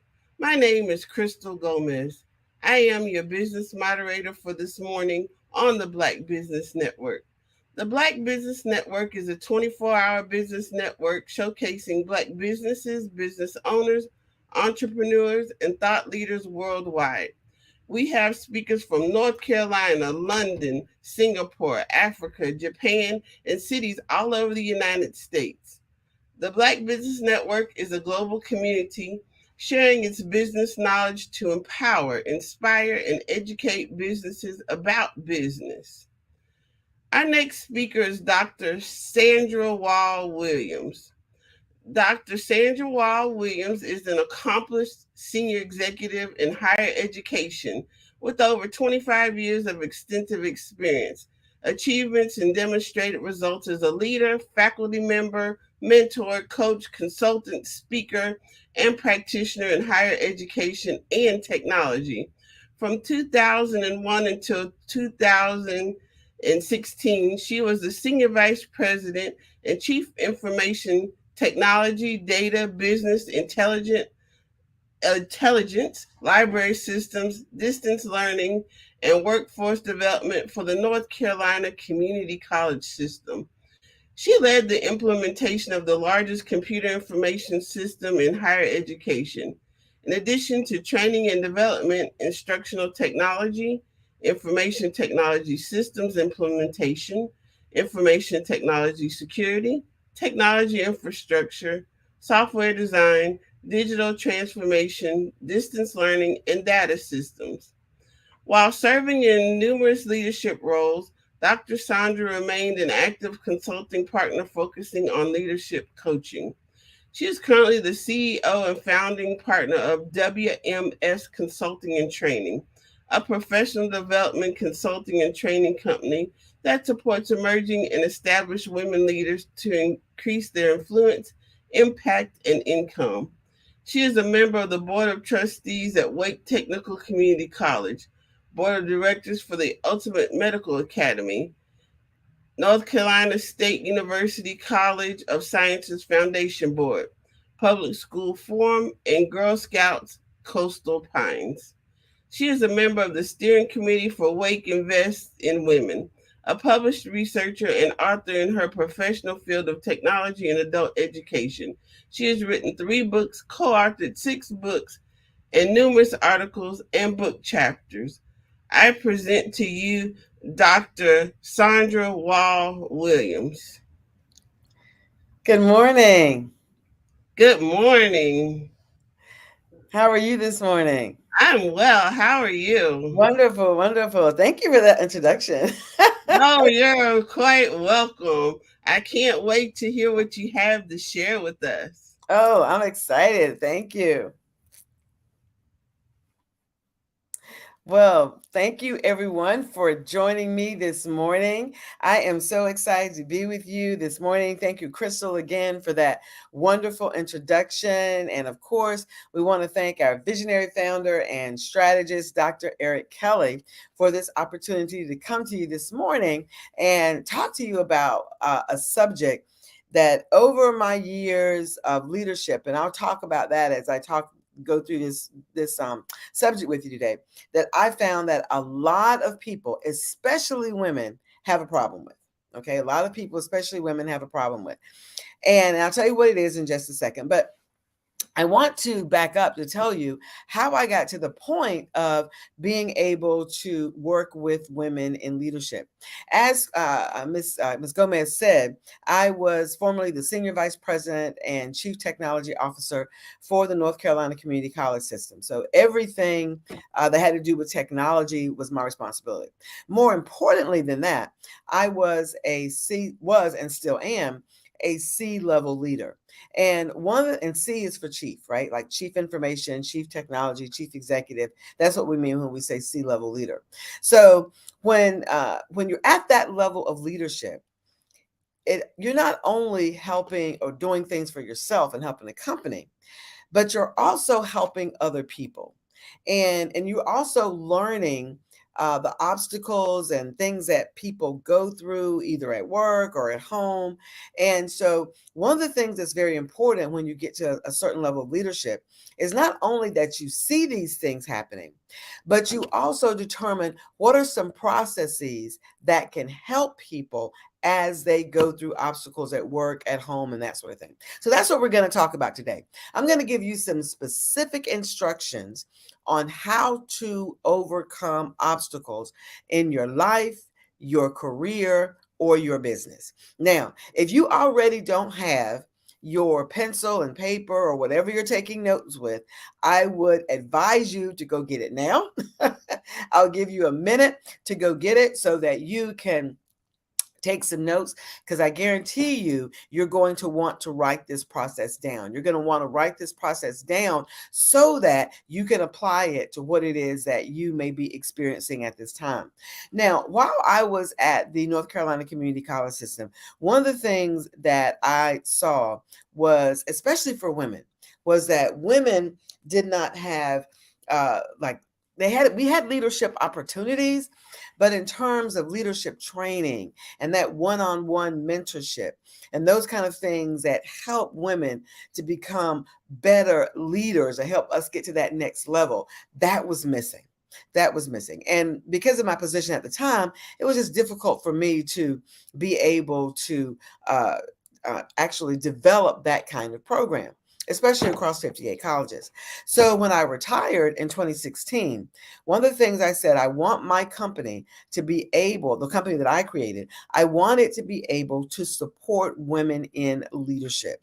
And that support is through coaching, through mentorship, and through training. And I also do a lot of leadership consulting. So when I started the company, like I said, the focus was on women in leadership. And my specifics that I really work with are women in technology leadership. I work with all women in leadership, but I work a lot when I go into corporations, work a lot with women in technology leadership. Now, here's what I want you to remember also about me is that I was at a C level of leadership. And many people think, well, when you get to C level, then you made it. What else is there to do? But I will tell you, after you leave the C level or at the same time, you should be looking for board leadership, because board leadership is different than day to day. And I'm not talking about your nonprofit boards are great. Get on them, okay, because they give you experience. But I'm talking about compensated corporate boards. So that's what I do now. I am on 2 compensated corporate boards for 2 companies, and they actually compensate you for your expertise. That's why it's so important that as a leader, you not only begin to look at how you do your day-to-day work, but you also determine what kinds of things can I add to who I am so that I can make myself more marketable, okay? So that I can do the kinds of things that I need to be able to do for myself whenever I get ready to start a company. Because you see, one of the things that I did while I was still working, and I went through all the permissions, because when you work for state government, you've got to go through the right permissions. So I went through all the right permissions and I started my own company while I was still there. Had nothing to do with what I was doing in state government. It was all about leadership training, leadership coaching and mentorship, right? And so when I started the company, I did that while I was working so that I could see, okay, what kinds of things do I need to add to myself? Okay, what kinds of skills, competencies do I need so that I can be a better person, not only for who I was working for, but also for my own company when I got ready to step out and do that on my own. And so when I did that in 2016, I realized, you know what? I bring a lot to the table, and so do you. But the thing about it is, so many times we don't realize what we bring to the table. Okay, and we'll say that for another session. I think we'll come back in December. Maybe we'll talk about what do I bring to the table, or how do I determine what I bring to the table. Today, what I want to teach you, hopefully by now you have your pencil and your paper. Today, what I want to teach you is how to overcome obstacles. How do I overcome obstacles in my life, obstacles in my career, obstacles in my business? How do I actually overcome that? So as you go into the new year, and we're like what? 31 days out now, because today's the last day of the month. So as you go into the new year, you want to already have this process in place, because obstacles are going to come, right? You're going to have obstacles that are in your life, in your business, in your career. You're going to have these, but you need to know how to handle them. So we're going to do 4 things today. You're going to do one of them. I'm going to do 3. How's that? So first, we're going to identify types of obstacles, because there are different types and you need to know the difference. So 4 types, and we're going to talk about that. Then, as I am talking about the 4 types of obstacles, what I want you to do is I want you to pick one. Pick an obstacle that you may be dealing with right now, okay? Because I want you to think about that as I begin to teach you the strategies of overcoming obstacles, okay? And then I'm going to give you the 10 steps to overcome your obstacles. I'm going to go through them quickly, so that's why you need your pencil and paper, or if not, make sure you get the replay on this. And then I'm going to show you and give you the steps to elevate yourself as you are overcoming your obstacles, okay? So let's get ready to dive in. First thing, let's talk about types of obstacles. Now, there are 4 types of obstacles. And it's great that you understand and know the differences in these types of obstacles, okay? So first type is external obstacles. Now, these are obstacles that are outside of your control, such as the economy, natural disasters, physical limitations, political climate. These are things that you have absolutely no control over, but they could impact you in some type of way, right? Because, for example, think about it. When we went through COVID, that was outside of anyone's control, but it impacted a lot of people because it impacted our economy. And then people were laid off. People couldn't provide for their families. I mean, and that is a type of obstacle. So we want to make sure that we understand what happened was external to you, but it could have impacted you in some form or fashion. The next type of obstacle is internal obstacle. Now, these internal obstacles are generally issues that you have control over, okay? It's an issue that you have control over, but yet it starts out small, but then can snowball, okay? But the key here is that you have control. For example, debt. Okay, getting in a lot of debt. You've got control over that, right? It may have started out small, but then it grew over time. Cash flow, how much money you have coming in. Your time availability. These are all things that you have control over. The skills and talents that you might have. Okay, the skills, your talents, your competencies. These are things that may be obstacles for you, because you can't get from where you are now to where you want to be, because these obstacles are in the way. Right? But remember, you had control over these. All right. Let's look at the third type of obstacle. These are called social obstacles. And social obstacles reflect how other people and situations can be a hindrance to you. Other people, now this is still other people that can be a hindrance to you. For example, you might be working with someone that's uncooperative. Right? You may need support in something, but you don't have that level of support, or need support from someone, and then they won't give you the level of support that you need. You may be in a toxic relationship, whether it is at home or on the job or wherever, but you may be in a toxic relationship. One that I see a lot of is tradition, especially when we own our own businesses. Sometimes we get stuck in tradition. These are things that are external to us, right? But they're people and situations different than the external obstacles, right? These are people and situations that impact us.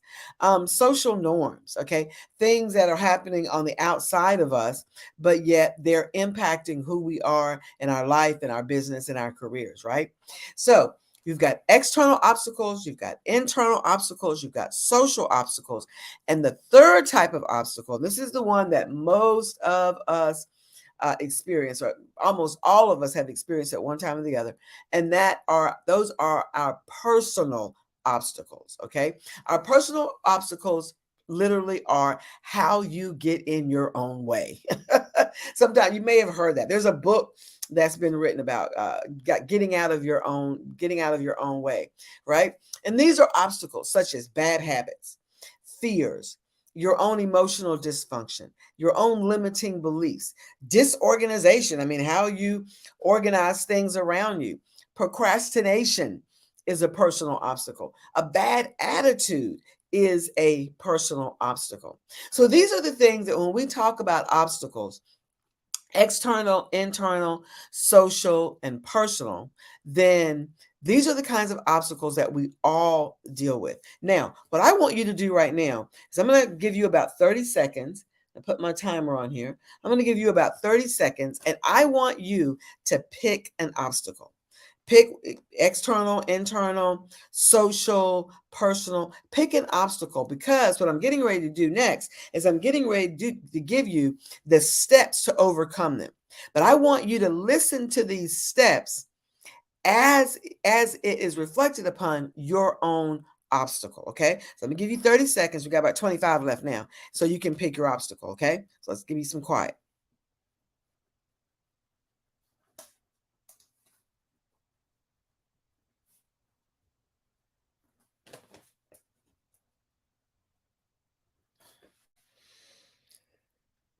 Okay, we got about 10 more seconds.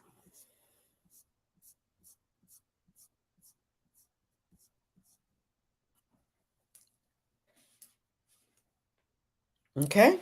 All right. So now, hopefully you have your obstacle written down, and it may be more than one, and that's fine. But as I go through these next 10 steps, I'm going to go through them fairly quickly. All right. One of the things that I do in my mentorship and my coaching practice is when I work with groups, we actually sit down and we go through each one of these steps and walk through them one by one. The reason being is as it relates to themselves, right? The reason being is because you need to know how these steps relate to what you're experiencing, right? Not what I'm experiencing, but what you're experiencing. That's why I had you write down your steps. And I actually wrote down one myself, okay? So now, step number one. Step number one is to identify your obstacle. You can't, let me say this very slowly.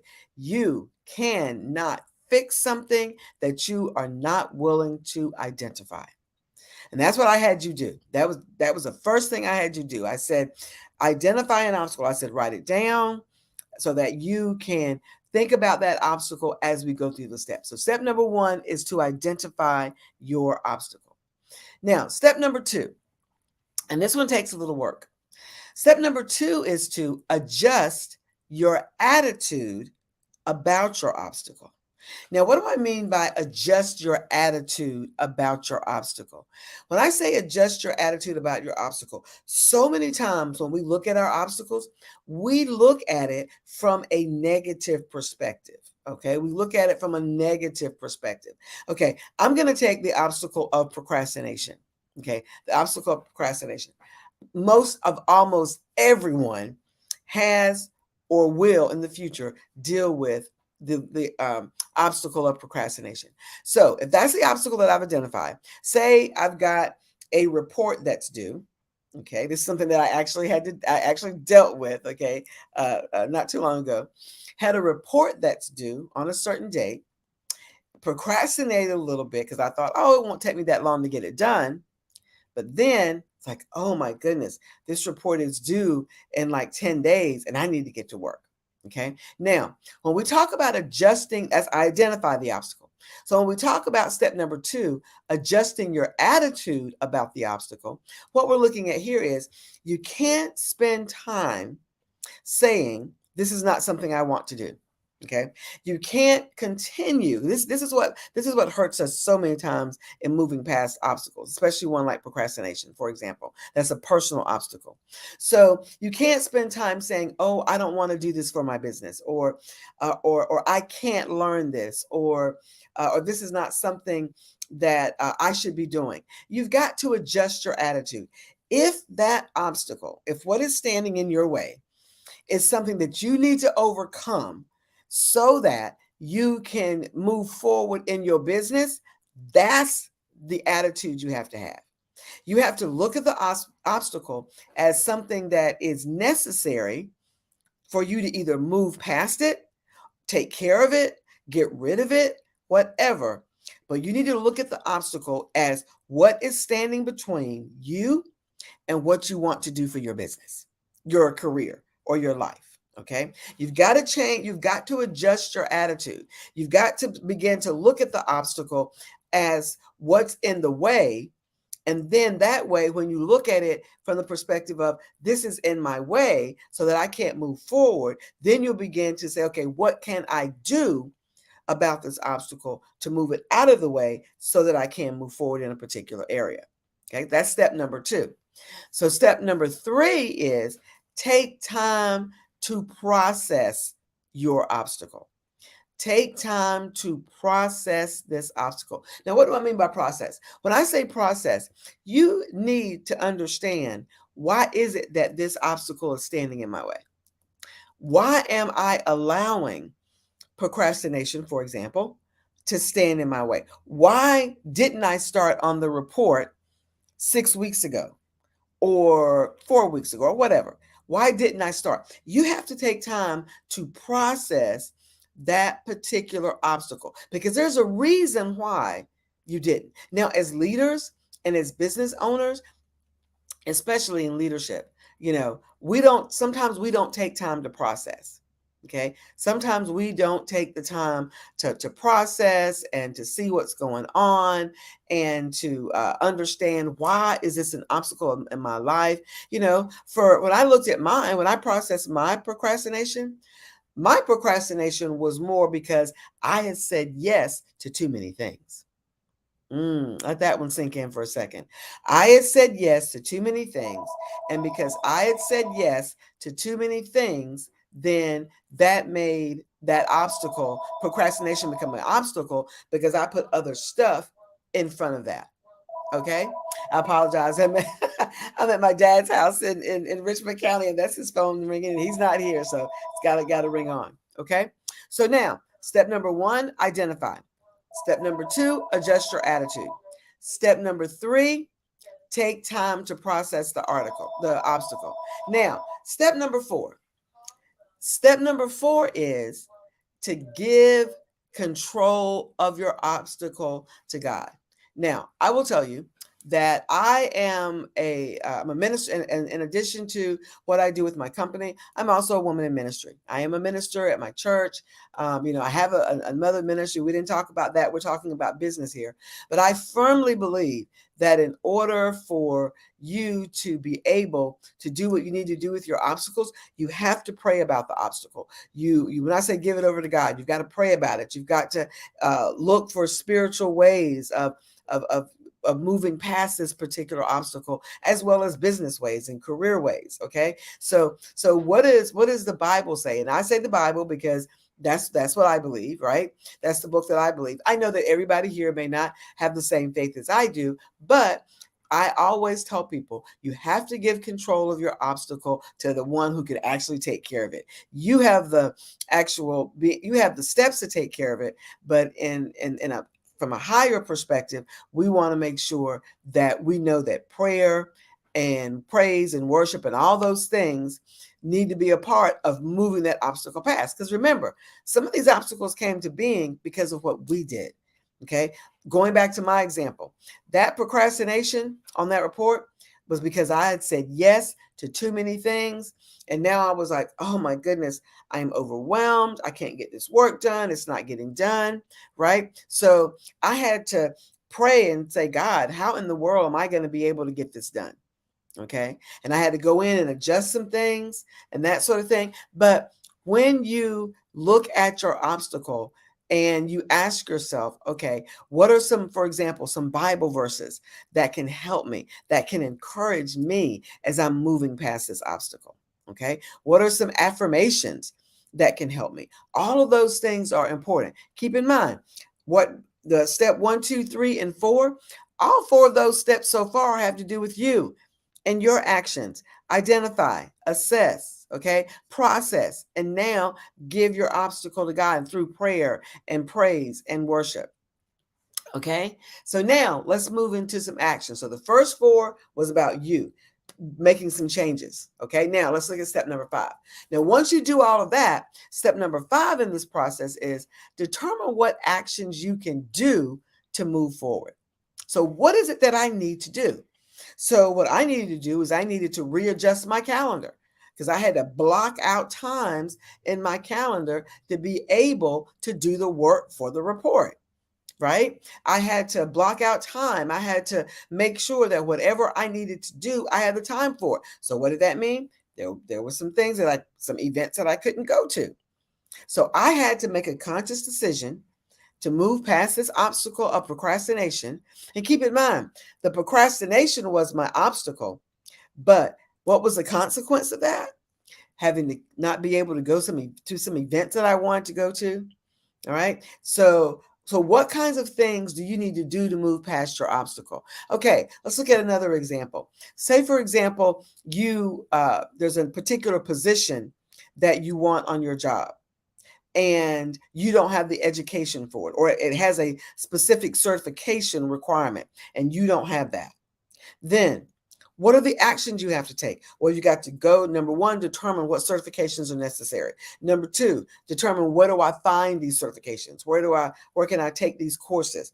How am I going to get the money to pay for these courses? How am I going to put those courses into my time, okay, into my calendar to do them? And then when am I going to do them? When am I going to finish? Because see, all those are actions that you have to take to get to that next level job. If that next level job is saying that you have to have those certifications to be able to move up. Okay, let's think about our business, right? For those of you that are business owners, when we want to make more money in our business, right? We may add more product, or we may change our branding, or we may expand our customer base. Whatever it is you need to do, you need to be intentional and pay specific attention to what actions you need to take to move forward. Now, here's the thing with this one. This particular step, determining the actions you need to take to move forward, you may not know all of that. This is when you may have to go out and hire a coach or hire a mentor in that particular area, or hire a consultant that can help you to break down what those actions are, or determine what those actions are.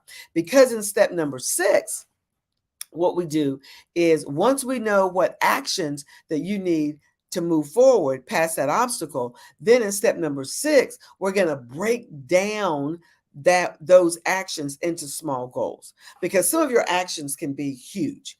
Okay, if you've got to go back to school, for example, like using that example, if you have to be able to go back to school, then that's huge. That could change everything in your household. Okay, especially if you're trying to run a business and go to school and take care of your family. All of that could change so many things. So in step number 6, you have to break those actions down into small goals. Okay, so what am I going to do this week to help me move past this obstacle so that I can begin to take action and move to my next level, or whatever you're trying to get to? Okay, for me, what was I going to do with the 4 weeks that I had left? Okay, the time I had left, what am I going to do to get this report done and get it in on time? Okay, so this is so important, breaking it down. Again, this is something where you may need professional help.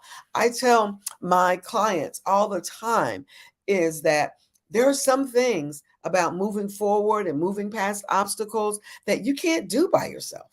It's hard to do by yourself. You will need some support and some help. And that's where there are people, the businesses that you hear on the Black Business Olympics, through the Black Business Network. I'm sure there are coaches and mentors like myself or other people that can help walk you through that process. Reach out for help. I cannot tell you how important it is that if you're going to move past obstacles, to grow your business, to move up in your career, to move past things in your life, you're going to have some professional support to get that done. Okay, so let's review the steps really quickly. Step 1 was identify your obstacle. Step number 2, adjust your attitude. Step number 3, take time to process. Step number 4, because of my beliefs, give God control of your obstacle. Step number 5, determine what actions you need to take. And then step number 6, break those actions down into small goals. Okay, so now those were the things that we need to do. Now let's get back to you, because now you've identified what you need to do. You have broken them down in small goals. Now, here's the key. You have to move forward with commitment and intentionality. Okay. If you're not committed to the goals that you did in step number 6, then you're not going to be able to move forward. Okay. Because for you, it's just going to be something on a sheet of paper, something that looked good at the beginning of the year, but you're not committed to doing the work. Let me tell you, moving past obstacles is hard work. Okay. Moving past obstacles is hard work. That's one of the reasons why my company is named WMS. She said WMS Training and Consulting. There's a reason for that, because WMS stands for Work Makes Success. Okay, work makes success. And to be able to do that work, you must move forward with commitment. Okay, you have to be committed to what it is that you wrote down, the small goals that you have every week. If you say today is the 30th, right? So if you say today, these are the 2 things that I'm going to be committed to move past this obstacle so I can take my business to the next level. Okay. You may want to, I'll give you an example of something that just happened this morning. So I had someone reach out to me this morning. They'd been laid off from their job. And this young man reached out to me and asked me to be able to, if I knew of something or could help him, something like that. Right now, thinking about what he did before he even reached out to me, he probably was committed to writing down the names of people that he thought could help him or support him, what he needed from them, and then reach out. Okay. That's a small goal towards overcoming a big obstacle. Okay, so what I mean when we say break it down, but you got to be committed to do that. You can't say, look at your paper and go, oh, I know I need to reach out to Dr. Sandra, or, oh, I need to reach out to Dr. Kelly, or whomever you're going to reach out to. You can't say, oh, I know I need to do it, and then keep waiting and don't do it. Waiting. Commit to it, get it done. Okay, that's step number 7. Step number 8, maintain strong foundations. When we say maintain strong foundations, this is you've got to get connected to those people who can support you through this. Okay, that can support you overcoming the obstacles. It could be coaches, it could be mentors, it could be consultants, it could be trainers, whoever it is, right? You're here and that you're listening to this particular Black Business Network session and all the other ones. So you're meeting people virtually, right? That you're able to connect with. Connect with us. If you're listening to me, then you should be going over to LinkedIn at some point and connecting with me on LinkedIn, and then sending me something that says, Dr. Sandra, I heard you do that presentation of overcoming obstacles. I heard you do that. Is that something that I can talk to you further about? That's what you should be doing. You've got to maintain strong foundations. Networking is not just going to an event, getting a business card. No, you have to maintain that. I was at an event about a couple of weeks ago, and I just got a text message this morning, as a matter of fact, from a young lady that I met there. And she's inviting me to lunch or coffee or something. We'll figure it out. But networking is getting those strong foundations through network, and then also making sure you continue them. Okay, that is so very important. All right, step number 9. Step number 9, mitigate future risk. Okay, you got to that obstacle because of things that you did in the past, right? So what are you going to do in the future so that it won't happen again? What are you going to do in the future so that risk won't happen again? All right. It could be time management. It could be having a conversation with somebody, especially if you're on a job, right? It could be having a conversation with someone. It could be making sure that you get all your school stuff in order so that you'll have what you need to go back to school to get that job that you're looking for. But you have to mitigate those risks. You have to think about risk before they happen. One thing about being in leadership, and I take a lot of time to do this, especially when I'm getting ready to do something new, I take the time, if I'm going to do something new, to write down what are the risks associated with doing this. Okay. What are the risks before I say yes to something? Before I tell someone, yes, I will do something, then I'm going to write down what are the risks in doing this. And not only risks that could hurt or could impact my business, but also my time with my family, time with, spending time doing other things I like to do. So you have to mitigate those up front. Okay. Look at those up front. And then step number 10, this is the last step. Overcoming obstacles can get hard. It can get difficult because, it just takes time and it gets difficult, but you need to stay motivated. Stay motivated. And how do you stay? What are you staying motivated towards? That content, that risk, and that obstacle that you said you were going to overcome, and those goals that you set, you want to stay motivated so that you can move past those, so that you can continue, because it will get hard. You will get tired. Especially if it's something like you've got to go back to school, or you're in a job and you haven't found that right job yet. You got to stay in that job until you find the right one that you want, right? So until you get to where you want to be, you have to stay motivated. And staying motivated kind of goes back to what kind of things encourage you. Go to networking events, find people that are doing more than you're doing, but you've got to stay motivated. Okay, before we move on to how to elevate yourself, we'll close with that. Let's review the steps one more time. And remember, you should be able to take your obstacle through these steps. Step number 1, identify your obstacle. 2, adjust your attitude about your obstacle. 3, take time to process your obstacle. 4, again, remember, I'm a believer, so give God control of your obstacle. Number 5, determine what actions you can do to move forward. Number 6, break your obstacles down, or your actions down for those obstacles into small goals. Number 7, you got to stay committed. Number 8, maintain strong foundations, network, find those people that can help you and maintain those connections. Number 9, what are the risks in the future? So you won't let this happen again. And then number 10, to stay motivated. So those are the steps that you need to take if you are going to move past your obstacle.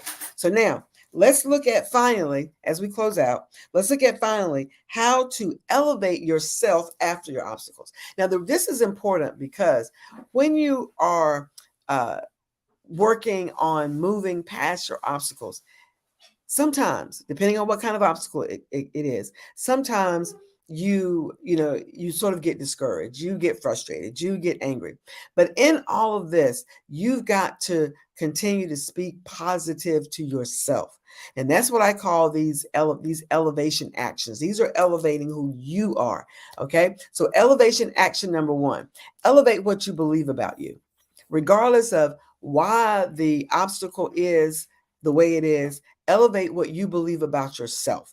What do you believe about you and who you are? Okay. So if you're not on a job, or you get laid off from a job, that didn't have anything to do with it. That had to do with the company. You just got caught up in it. Right. So don't blame yourself. All right. If it's something, your business may not be growing the way that you want it to grow. Okay. Then you know what? That doesn't mean that you're not in the right business. elevate your thinking about yourself and what do I need to do, and then just do it. So elevation action number 1 is elevate what you believe about you. Number 2, elevate what you know. This is one that's so important. When you elevate what you believe about yourself, you have to elevate what you know. You got to set goals. Invest time and money into yourself, into your own education, into your own courses. All right. You're getting this free right here, right? For this particular session, Dr. Kelly is generously giving this to you for free. But you know what? There have been people on here, I'm sure, that you're saying to yourself, "Ooh, I would love to be able to work with them." And then you go to their website or go to wherever they tell you to go, or you talk to them, and then you say, "Well, I don't want to pay that." Well, you know what? People that pay slay. Right? Remember that. People that pay slay. Okay, I've got 2 more. I'm running out of my time here. Elevation action number 3, elevate your decisions. Elevate how you're going to be making decisions. Elevate the decisions that you make. Do you have all the facts? Why do I need to make this decision? Am I making the right decision? And sometimes you don't want to spend so much time making decisions, because when you make the decision, your opportunity may have passed, right? One of my mentors told me one time, and I say this all the time, is go ahead and make the decision and then make the decision right. Sometimes you have to make a decision and then go behind that and make the decision right. Last one is elevate your actions. Elevate your actions. Wherever you are now, whatever you're doing now, to go to the next level, you have to elevate what you do. Okay, the kinds of things you do, your attitudes, your actions, your habits, your character, all of those things impact where you are going. The things I do today and the kinds of things I do today aren't the kinds of things I did when I started working 25 years ago. All right. I do things today at a leadership level. I make decisions at a leadership level. What I think about now is different than the way I thought about things years ago. You have to elevate as you elevate yourself, you have to elevate your actions, you have to elevate your decisions, and then you have to elevate your investment in yourself. Okay, I'm out of time, Dr. Crystal. So genius is common. I'll see you on the other side. Yes, thank you so much. And where can we find you? Oh, you can find me. My site is drsandraspeaks.com. Dr. Sandra, and that's SAUNDRA, drsandraspeaks.com. If you go there, right, it's still under maintenance and everything. We're adding some new things to it. I'm adding certification, so adding some new programs. So if you go there, you put in your name, your email, and your text for me to be able to text you, and we go from there. Well, genius is common, and we'll see you on the other side. Thank you. Thank you. Bye-bye. Well, I am Crystal Gomez, and we're getting to the end of our day here. So the Black Business Expo's mission is to raise funds for high school seniors going to college or K-12 entrepreneurs. This expo is a fundraiser for students. You may go to www.blackbusinessexpousa.com to donate to the scholarship fund, or use the Cash App that's on the screen below, $BBXUSA. Our goal is to give laptops and up to $5,000 to 10 students. Students can register online at blackbusinessexpousa.com. Now, every dollar counts, so we want to remind you to donate to the scholarship fund. We want to also thank our Black Business Expo USA sponsors for November 2023. NC100, Moody Capital Partners, Suede Soul, Lotus Richey Coaching and Training, Carolina, Virginia Minority Supplier Development Council, Step Management, 5-Star BDM Media, Barbara H. Smith, LLC, Margie McLean Foundation, Incorporated, Genius is Common, The Hello, LLC, Earth Essentials, Mullane Shania Global, Executive Women's Success Institute, The Quality Coaching Company, Superwoman Business Services, Creative Force Studios, Lee Entertainment, Artistic App Design, Black Business Expo USA. Genius is common, and I'll see you on the other side.